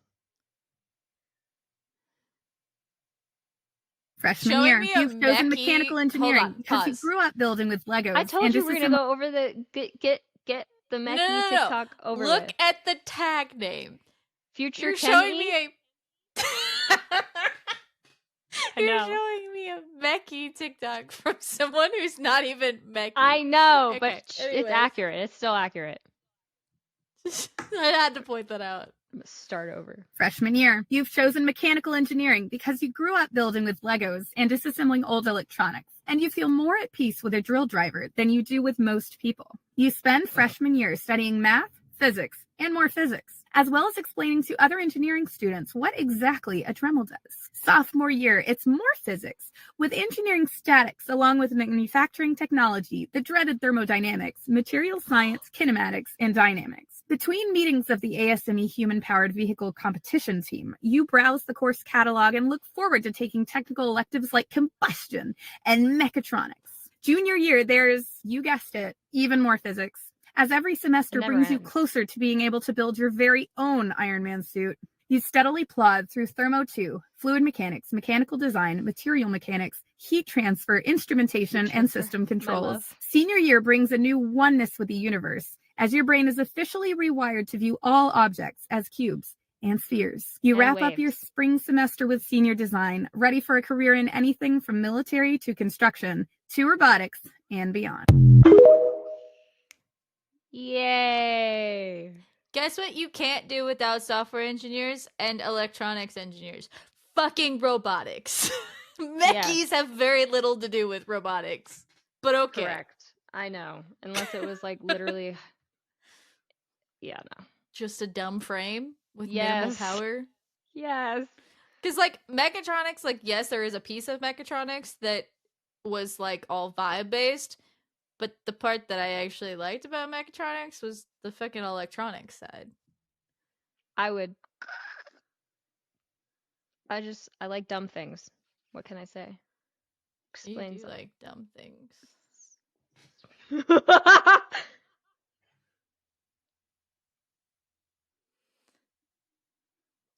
Gotta stay hydrated. Is this the guy that makes things? Oh no, you probably haven't seen that. I don't know. think it is. There is a TikToker that literally just simulates if cruise ships will sink. Oh shit, no. Oh They my will god. pull like different cruise ship models That's from the fucked different up. major companies, and they can put them in tsunamis and see if they'll sink, or like put them in the Titanic scenario you and have see if to send modern me day those. cruise ships will sink. You have to send me those. I need to see that. I haven't seen one in a long time, but I saw one of the cruise ship I was on. I'm like, well, that makes me feel a little bit better. All right, we're going over Anyways. buoyancy. Boy, you gonna see. Okay, buoyancy, I get it, but I don't get it. I don't get it. Buoyancy? It's not Boy, that you hard. about to see. Let's take a cereal bowl and put it in water and fill it with water. It'll probably sink. Let's take the same cereal bowl and put a cap on it. It'll probably float. Let's take the same cereal bowl with no cap and put it right on top of the water. It'll also float. That's because the weight of the cereal bowl wants to take it to the bottom of the water, but the air has a lighter density than the water and wants to go up because it has a lighter weight and balances out the weight of the cereal bowl so it floats. It's Ships called work the same way, ballasts. but we don't want them to teeter-totter in water to start filling up the bowl. So we put a skinny weight down the center and bottom of the ship that weighs it down. That's why the boat is so high. And also doesn't let it teeter-totter forward and back and only right and left. And you And adjust that is it how as you're going the into ship is different. sailed. You literally didn't even name the stupid. It's called Hey! ballasts. Oh my god. These are for you, and you're just getting mad at Yes, me. but people explaining it wrong hurts my head because I had to spend so many fucking years dealing with it. Well, this one, no one's talking. I'm pretty sure. Why does a submarine float? Go fuck yourself.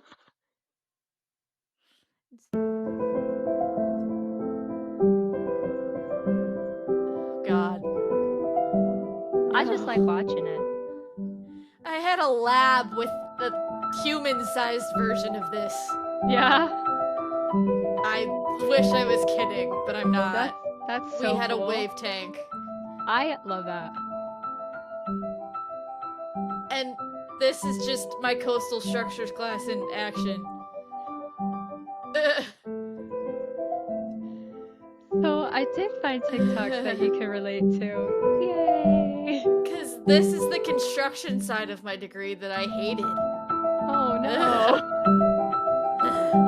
Oh, hey, look! Oyster mats. We did a lot of those. Those are fun. We had like an event for our department every year that we put them together so that we could go deploy them to build the reefs back. But also, now I'm thinking about wave mechanics and the math behind all of that, and I don't want to think about the math behind all of that. I'm also thinking about the time that we all got out of our first wave mechanics, or maybe it was fluids. One of the two, our first like exam, and then went to the beach, and then we all started discussing Ew. the math behind being at the beach. Ew. This is the problem when your degree revolves around being at the beach. You can't go to the beach without thinking about the things while you're actively doing it. Oh my god. Okay. Yeah, I guess. We literally had a professor create a class so that they would create him a sensor to go surfing with so that he could track wave data. He's just smart. All right. So this section is literally just about Charlotte the Stingray. This is like we also current, had to build present. underwater speakers. Yeah. For acoustics, we had to build underwater speakers and then go test them at the pool. I don't know. I think that's cool, but my degree put a new definition to underwater basket weaving. It really was. That's just like the most random accumulation of things. Okay. Yes, so I know of Charlotte the Stingray. Okay. This is me now Last I discovering heard, her. she still hadn't. No spoilers. No spoilers. We have the last The video whole internet update. was enraged by this. How did you miss it? I missed it. Anyway, she's mateless in preggers. It might be a shark pup. I know. It says that. It says that in one of the videos. This stingray at a North Carolina aquarium took over the internet because she's apparently pregnant despite not having a mate. The aquarium that Charlotte the Stingray lives in doesn't even have a male ray, so how could she be pregnant? Researchers call this kind of asexual reproduction parthenogenesis, which basically means sisters are doing it for themselves. So life finds a way. This kind of reproduction can happen in certain species of reptiles, birds, and fish, but it's never been documented in this kind of stingray before, the round stingray. What might have happened in this case is that instead of the egg and sperm each bringing half of the DNA that then fuses together, the mom's body instead filled in the other half of the genetic material that's typically provided by the sperm. But the DNA is not exactly a carbon copy of the mother's DNA. The chromosomes are shuffled around a little bit, meaning that the offspring aren't perfect clones of the mother. It's been suggested that a shark could have actually impregnated the ray, but that kind of interspecies breeding is unlikely. Charlotte the Stingray may be carrying as many as 4 pups and could give birth as early as late February. Could be rape. By what? By the shark. It's not a shark. Charlotte, the miracle stingray's pups are in fact alive. There were concerns from experts that her pups could have died, but the team caring for the Virgin Ray have confirmed they're still waiting on Charlotte's delivery after 3 months of pregnancy. Charlotte had multiple positive ultrasounds, and the aquarium confirmed there were no signs of distress for the mom-to-be or for the one miracle pup she's expecting. Wondering when she will finally give birth? We'll just have to wait a little longer. So that's what confused me. They said like there's multiple pups in there, but there's only going to be one miracle pup. Could that be. doesn't make sense. Could be. Could be. Up to 4. That's kind of like their capacity. It's kind of like horses. Horses can carry twins, but they don't recommend it because it usually doesn't work. They don't recommend it. No, like seriously, in breeding programs, some breeding programs, they will literally abort, tie off the second fetus if they discover twins early on. So yes. How do you even do that? Do you really want to know? No. No. I was like, you forget I've been on farm TikTok. Yeah, I have. So this is her, like, I think this is like 2 or 3 days ago posted. She's still preggers and doing well and just like chilling. Not antisocial at all. Stingrays usually aren't. Yeah, but like they were worried about her behavior changing. So they're like monitoring that. She'll still eat out of people's hands. Fun fact about me, I owned stingrays as a kid. What? What? You have never told me that. I kind of forget until like things like this come up, but yeah, I owned stingrays as a kid. How? When? Why? Who? We had Where? a big ass tank. They were little baby stingrays. Little babies? Mm-hmm. I'm a little babies. I'm a little babies. I think we had a shark at one point too, but I can't remember. I might have made that one up. I know we definitely had stingrays though. It was when I was like little. Like that's 4 cute. to 6 kind of age range. That's precious. I want stingrays now. I'm kind of jealous. All I right, wanted so I an got eel. I wanted a corner tank with an eel. But you can't really get eels with anything else because they're no, mean motherfuckers. they are mean. And I like to have So I don't even know, I though like to have multiple fish. my father had a tank going already, in order for me to get my eel, I had to have a separate tank. And we never got it up and running, so I never got my eel. Ooh. Because I wanted a speckled eel, and moray eels are mean as shit. So, yay. That's fair. Yeah. I mean, I had a crayfish, crawfish, whatever you call them. They I did. differ. Yes. My parents had an iguana. That's cool. I want an iguana. I want One of the little all the pets that I had. animals. I'm obsessed. Like I want to have my own if I do have a farm in my future life, I think I'd want it to be like exotic animals too, not just farm I want animals. goats. Yeah, I want goats. I want chickens. I don't want chickens because their utility isn't super useful to my household. Unless I have people to sell eggs to. Neither of us really eat eggs all that often. Oh, you're right. My I husband goes forgot. through phases, but Don't you it's use not eggs often in your enough that... baking though? I guess you don't bake enough for it to justify. Yeah, I was like, I would have to bake like every week for that to work. What if you just And even owned a then- rooster? Would you just a rooster with no hens? That must be fucked up. That must be not right to do. I don't know. Yeah. Nah. Me. All right. These are some bonus extras I didn't really categorize. We're gonna learn about the jacana. You cannot believe it. We're gonna talk about executive dysfunction, your favorite thing. And then we'll end on a fun little chemistry video. Experiments.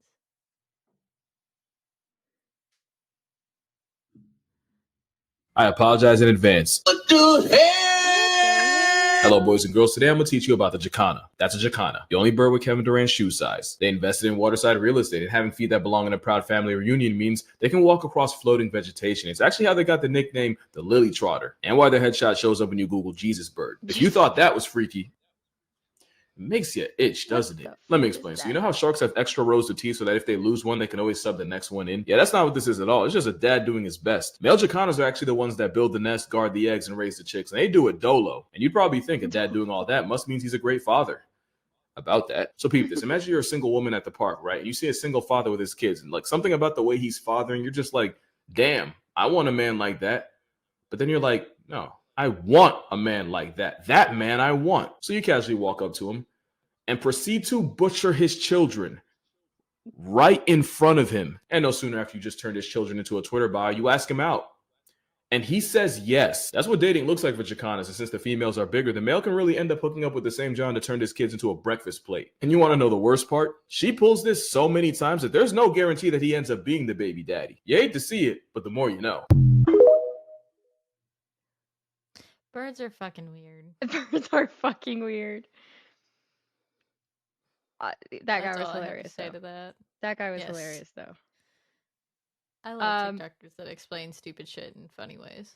Yeah, same. I couldn't find a lot of that on the STEM TikTok, unfortunately. I think they just randomly come up on my For You page when it's actually funny. Otherwise, Honestly, most of those are corporate memes for me. They're not actual technical things. They're just corporate funnies. Like Cruz. I'm tired of it. I'm tired of having ED, executive dysfunction for clarity. What is that? It's an impairment in your ability to manage your own thoughts, emotions, and actions. Awesome, right? So let's explain how you might see this and some questions you may want to ask yourself. So executive function skills fall into two main categories: organization and regulation. Organization uses skills to pay attention to details, plan and solve problems.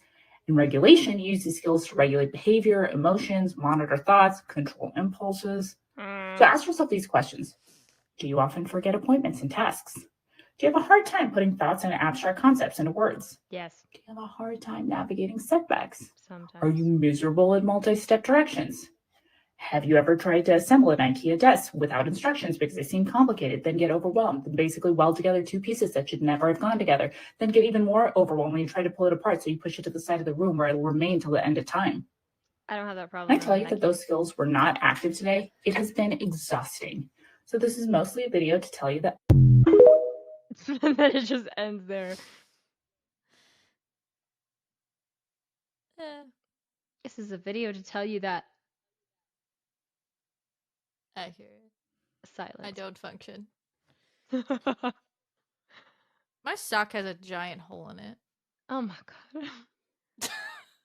It better not be the socks I bought you. It might be one of them. I don't know. I have so many nightmare socks now. I don't know which one's which. I Oh, put holes true. in socks like crazy. This isn't abnormal. Partially because I walk on treadmills barefoot or like in socks. So that doesn't help. I'm not gonna say I'm disappointed in you. It's not my But like place. if I'm wearing socks, I wear them everywhere. So I also destroy them with, walking around on concrete. So Sure. there's that.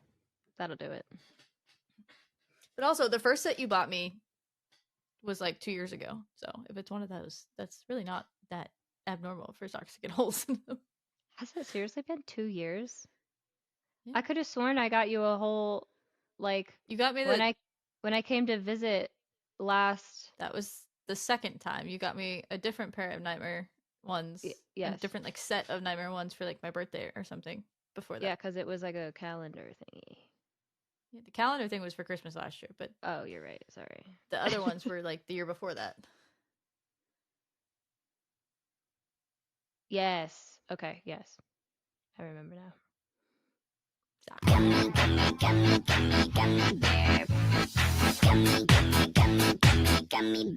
Oh, that was it stinks when you do that. By the way. Ectothermic reaction. It's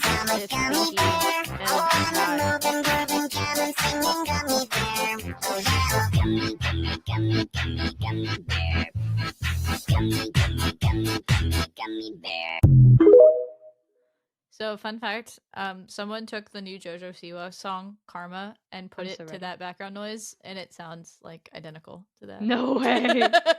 It's so funny. I need to find it.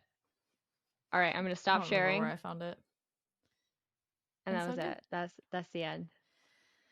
Woohoo! Wasn't that fun? STEM TikTok is boring. That's what I learned from that. I tried my best. No, it's not you. It's STEM Nope, TikTok is boring. I know. But Like, you know how legit. like we had the idea that like we could like review STEM TikTok stuff, and now we're never Yeah, gonna do that that clearly again. doesn't work. No. No, I think there's like corporate TikTok stuff that's funny. Maybe just not STEM TikTok Yeah. stuff, because STEM TikTok stuff is kind of boring. I understand What's- why people say we're boring humans now. Yeah. I don't We're blame just them. not fun. No. The So gummy what's- bear one's kind of funny though. Gummy That bear is experiment stinks though. Yeah. Well, it's like it's the burning. It's the of potassium in it that stinks. Yeah. It's literally burning sugar and chemicals. It stinks. Yeah. So Yeah. Not like a stink bomb. Did you ever learn how to, like in your chemistry class by the evil chemistry teacher that you had that wanted to teach you how to build bombs? Did you ever learn how to make a stink bomb? Because I had yes acquaintances. But she from also taught childhood. us how to melt a body, so there's that. Melt a body? Yes. Okay, well we learned that from Breaking Bad. Yeah, but this was before Breaking Bad even came out. True. True. And it was not, you can't melt the body in a ceramic bathtub. It has to be a polymer plastic. Well, if you do it with bases, you can. That's the whole point. She was like, don't do it Oh, with there's acids. multiple ways? Yes. Jesus. All right, don't fuck with KC. She knows how to hide a dead body. We proved that I'm a little bit crazy last week. This is not new information. No, it's not. No, it's not. She also promised us that if we got a 4 or a 5 on our AP exam, that she would let us drive her Corvette. Did that actually happen? I don't think any of us did, to be honest. You didn't get a 4 or 5? Not on the AP Chem exam. Honestly, I took so many AP exams that year that one was the least of my worries. I gave 2 fucks about that one. Yeah. To be fair, it was one of the last ones, and I was tired, and I was a senior, and I gave 0 fucks. That's how I felt about AP English Lang. I got a 2 on English See, language. I passed Lang. I didn't pass Lang easily. I mean, I passed the class itself, but I did not pass the AP exam. AP exams, I passed 1 and 2 calc, so ABBC, because I had to take both together. Same. Psych and Lang. I decided to opt out of psych. That one was like an optional one for us. We had AP Human Geography like our first. That wasn't even an option for us. Year. Our first AP available to us was AP Bio, and they were the idiots that put AP Bio in a single semester. And AP Bio is Bio 1 and Bio 2, so almost no one passed it because we just didn't have enough time. The book was like this thick, and we were trying to do it in a semester. I'm disappointed. I loved AP Music Theory, though. That one was the my year favorite I class. took the AP Chem exam, too, like, I passed everything prior. Like, pre-exams, I was doing great, but for some reason that year, the exam was really focused on things that we hadn't even gone over. So that was fun. Yeah. Ooh. It was like one of those topics that almost is never on the exam. So teachers were like, I'm not going to bother with it. And then they like made it super heavy in the exam that year. Assholes. Yeah. That College exam was board. fucked that year. It was college board's fault. We weren't like a dumb class, and the teacher was a fantastic teacher. It was just none of us were ready for what was on that exam. No, y'all just got bent over and fucked. But truthfully, the only exam I cared about passing that year was AP Calc. So after that, I kind of checked out. I think that was one of my first exams. And after that, I don't care anymore. That's okay. Because I knew from my perspective that year, I had to take Calc 1 and Calc 2. So if I could get credit for both, fuck yes. Chem, I only had to take 1 semester of it. It didn't fucking matter. Like, I only had to take Chem 1. If I had to retake it, I had to retake it. Who cares? That's kind of crazy. We had Chem for 2 semesters. Yeah, I only had Chem 1, and that was 1 semester and done. Our AP Economics and U.S. government class was like a back-to-back 1 semester. Oh, you mean the AP class? AP Chem was a year long. I meant like once I got to school, because like I took all these my senior year, right? I was focused on what I needed to make my life easier once I started college by that point. Okay. So when it came to AP exams, I passed all the classes. Like I had A's in all the classes, but when it came to exams and the fact that I was taking Psych, Lang, Calc, Chem, I think it was it, Psych, Lang, Calc, Chem. Mm-hmm. But Lang, if I passed it, counted, or if I got a 5 on it, counted for Lit and Lang. I remember that, yes. I think. Or was it Lit that counted for Lit and Lang? One of them, if you got a 5, counted as both. Lit. It's lit. But I was taking Psych, Calc, Lang, and Chem all in 1 year. And 2 of them were same day exams. So there was one I had no fucking chance of my attention span lasting for. Yeah, no, I had to do back to back, and it's painful. And I think my back to back was like I started with AP Lang, and then I had some other more important to my brain. And AP I think Lang, Calc and Psych were the same day for me, if I remember correctly. Yeah. So it was 2 really not even close topics. No, 2 different, like almost 2 different parts of the brain. I wouldn't know for sure, but because I think if I had done like Lang and Psych on the same day, I would have been okay, because those were 2 relatively low study effort exams. But Psych just got kind of thrown out the window because Calc was first. Calc is always first. Calc and physics was first for me. Yeah, we didn't have AP Physics, so I didn't even have that as an option. But when I was going into AP exams, the only thing I cared about was passing calc, because that meant I didn't have to take the math entry exam to get my schedule, because everyone else had to take it unless you had calc credit already. Mm-hmm. So I needed to pass at least AB. The other thing is passing at my college was a 4. They didn't count any 3s. Which was kind of stupid because 3 was passing, but whatever. No, I think my college might have done the same thing. I just don't remember. I got a 5, so I didn't really care. I was like, Well, I took both at the same time, so I got 2 different scores. So. Oh yeah. Yeah. I took ABBC, so. Yeah, I just had 2. Yeah, no, I had 2 separate years for AB and BC. Yeah, the way ours was set up, we took BC in the fall. That's like so like fast. It was AB in the fall, BC in the spring. Yeah. And 98% of us just had the same teacher, same class, same whatever all year. But some people couldn't make the second semester fit. So they weren't taking the exam after a semester of not having it. Oh. That's weird. Yeah. Okay. But yeah, when I went into exams that year, it was like, I have checked the fuck out. I need to pass calc, and that's really the only one I care about at this point. Yeah. Because had I gotten credit, because I passed the other exams, but I didn't get whatever they wanted to give it to me, whatever. Yeah. And I didn't pass chem or shit. I think I bombed out of chem, to be honest, if I remember correctly. But you got a 1? That's possibly. I might have got a 2, but I don't remember. Yeah. If I did, it was a miracle, because that exam was just, my brain was shot by the time I took that one.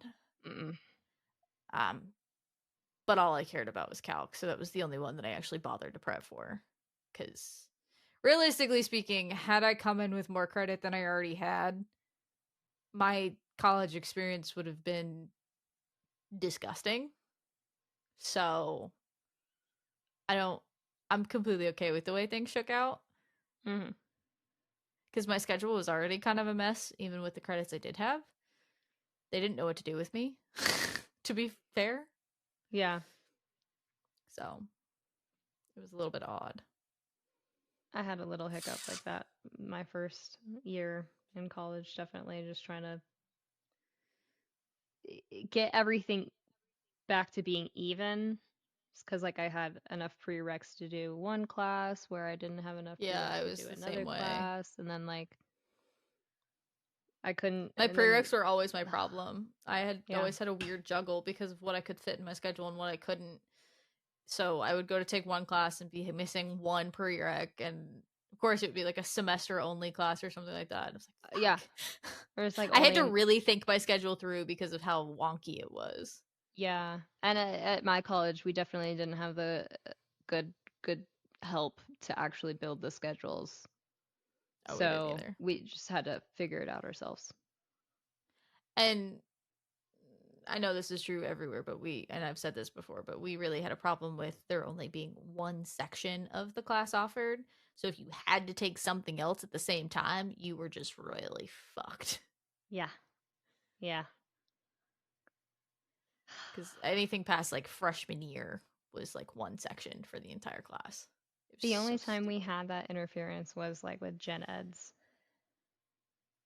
Otherwise, at least the mechanical engineering courses, they aligned pretty well. At least schedule-wise. Yeah, the problem is when you started trying to take electives outside of your department, then you would run into that problem too. Yep.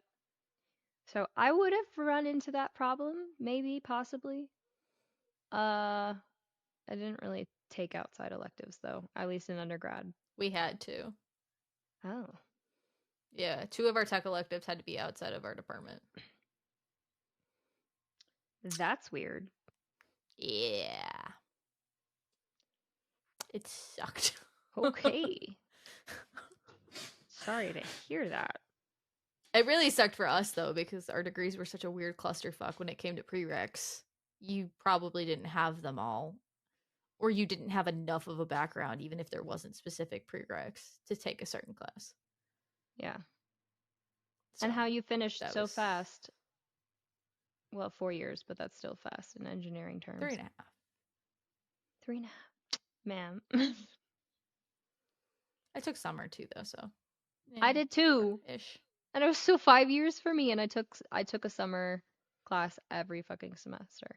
Every summer semester. I At didn't least take one class. every summer. I think I only did like 2 summers. Well, one I had to do. One summer I had to do something. Yeah, because my no, that senior was design like that was summer. a Florida rule for like people with bright futures for sure. Oh, no. I'm talking my senior design was only offered in the summer. Oh, what the fuck? We had to go put it out on the ocean. Oh, and it had to be during We summer. lived on a boat for like 4 days during senior design. That's wild. So, and even if you didn't have a project that physically deployed, they still made you go live on the boat for a week.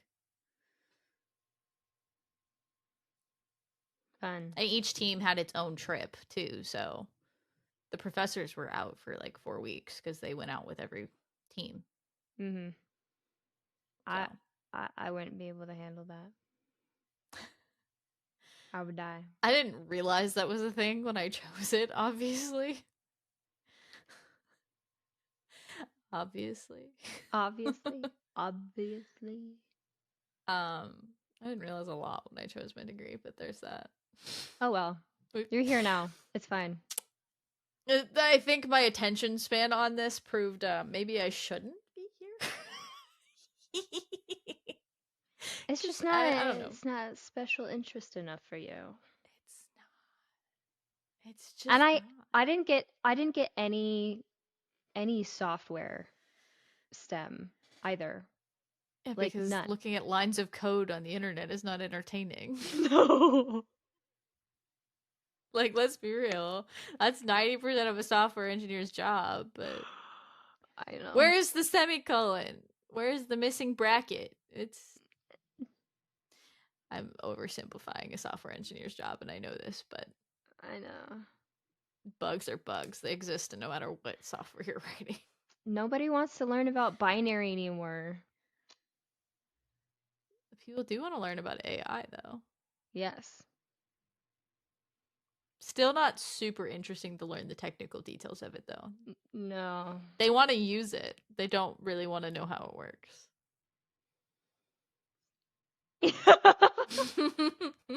I know, that's why I said it. That's me. Call me out. Yeah. Well, that's all I had to share. Thank you for Someone coming to thought my a TED Talk. crawling AI was a baby AI. What? Crawling? Crawling AI? We talked about this last week, dear. Did we? Yes. I forgot. I don't remember things either. You know member? I know member. Do you remember? I don't remember.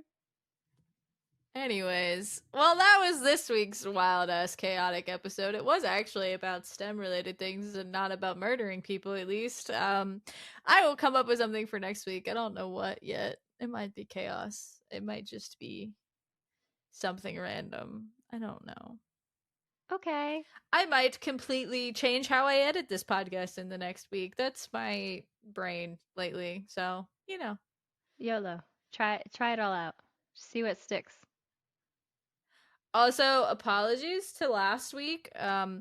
Things randomly corrupted, so yay. And by randomly corrupted, I mean I fucked up. It's fine. It's fine. Just don't look at the YouTube video. Just listen to it on Spotify or Apple Podcasts. No, I took it down and put it back up. But did it get any better? Yeah, the new one's fine. Oh, the new one is fine. I thought you were saying it's not. It just doesn't have the pauses removed, so it's a little longer. Okay. That's what I'm saying. It's fucked up. It's not fucked. Most people don't notice the shit that I do in that particular realm of editing. It's just something I do. So the screen because going black isn't happening no, anymore. It's just no. awkward pauses. It's just sometimes you have a little bit of a lengthy pause because Okay. of a recording delay or something like that. Most of our pauses are never anything more than like 2 seconds. It's not. True. I do it partially to cut time down because sometimes we have some lengthy ass episodes. So, Like this episode. yeah. But I mean, the difference in time between the original upload and the new upload that didn't have any cuts in it was like 2 minutes. Yeah. It's not that big a deal. If I had major cuts that we like cut chunks out, then yeah, I would have gone back through and just either accepted the really bad edit or redone it all. But I didn't have any major cuts from that last episode, so I didn't really care. So, Meh. It's not like me trying to edit video gameplay. That one cutting an seems- hour and a half stream to 45 minutes was an That's adventure. complicated. That's definitely complicated. I paused a lot where I was just kind of chilling in the same spot and not actually playing, so that was easy to cut. Okay, sure. But beyond that, If you're in the same area, it's pretty easy to cut, or like if you repeatedly die, you can cut out other sessions or just- something like that. yeah, I only died once. I swear I didn't die like 15 times. Oh, I just cut out, right? The first time I died, I ended the video there. Because I was like 4 times on the back end of it. I was like, I don't really care for the rest of this, so I'll just cut the rest of it off. Yep. That's hilarious. Oh well. I didn't want it to be over 45 minutes, so I wanted to cut it down. Yeah. Because if I was just doing a gameplay video, then sure, fine, whatever, 2 hours, don't care. But that's not the only purpose of that video, so I wanted to cut it down a bit. Mm-hmm. Editing is fun. I'm learning all sorts of new tricks, and I'm getting quicker at it. That's good. So there is definitely some shit we're going to be cutting out of this one because it is long as shit, and some of it's just random ramblings that no one needs to care about. Anyways, that is all for this week. I will be coming up with a topic, and I have no idea what it is, so I can't even allude to it at this point. But we will be talking something next week. Who knows? My brain just short-circuited again. I don't God, remember what the fuck. outro is either. Oh, if you enjoyed this content, please go out and like, comment, subscribe, do all of the social media things at Engineering Chaos Pod. We are on TikTok and we are on Instagram and we are on YouTube, obviously, because most of you are probably watching that there. And also, if you need any help with your health and fitness goals, the 14-day challenge is already underway, but I am still available to help you, and you can join the Discord and come hang out with all the lovely Chaos Gremlins that are both fitness, engineering, cosplay, whatever the fuck people joined my Discord for, because it is a large clusterfuck of things. The Discord link is also in the description below or in the show notes if you were just listening. And I am at It's Coach KC at all of the things. Unless you want to find my cosplay stuff, and those channels are linked to this one. So, if you're on YouTube, then you can just go find it that way. You'll find us. It's fine. But, well, you'll find me. You're not really linked to anything. Good. Keep it It's that way. just me. I like being the public-facing nonsense. I don't know. I'm weird like that. It doesn't bother me any. But, that is all for this week, and I think that's the whole outro. If it's not, oh well, my brain's short-circuiting and I have no idea what's going on. So, She needs more goodbye. coffee. Bye.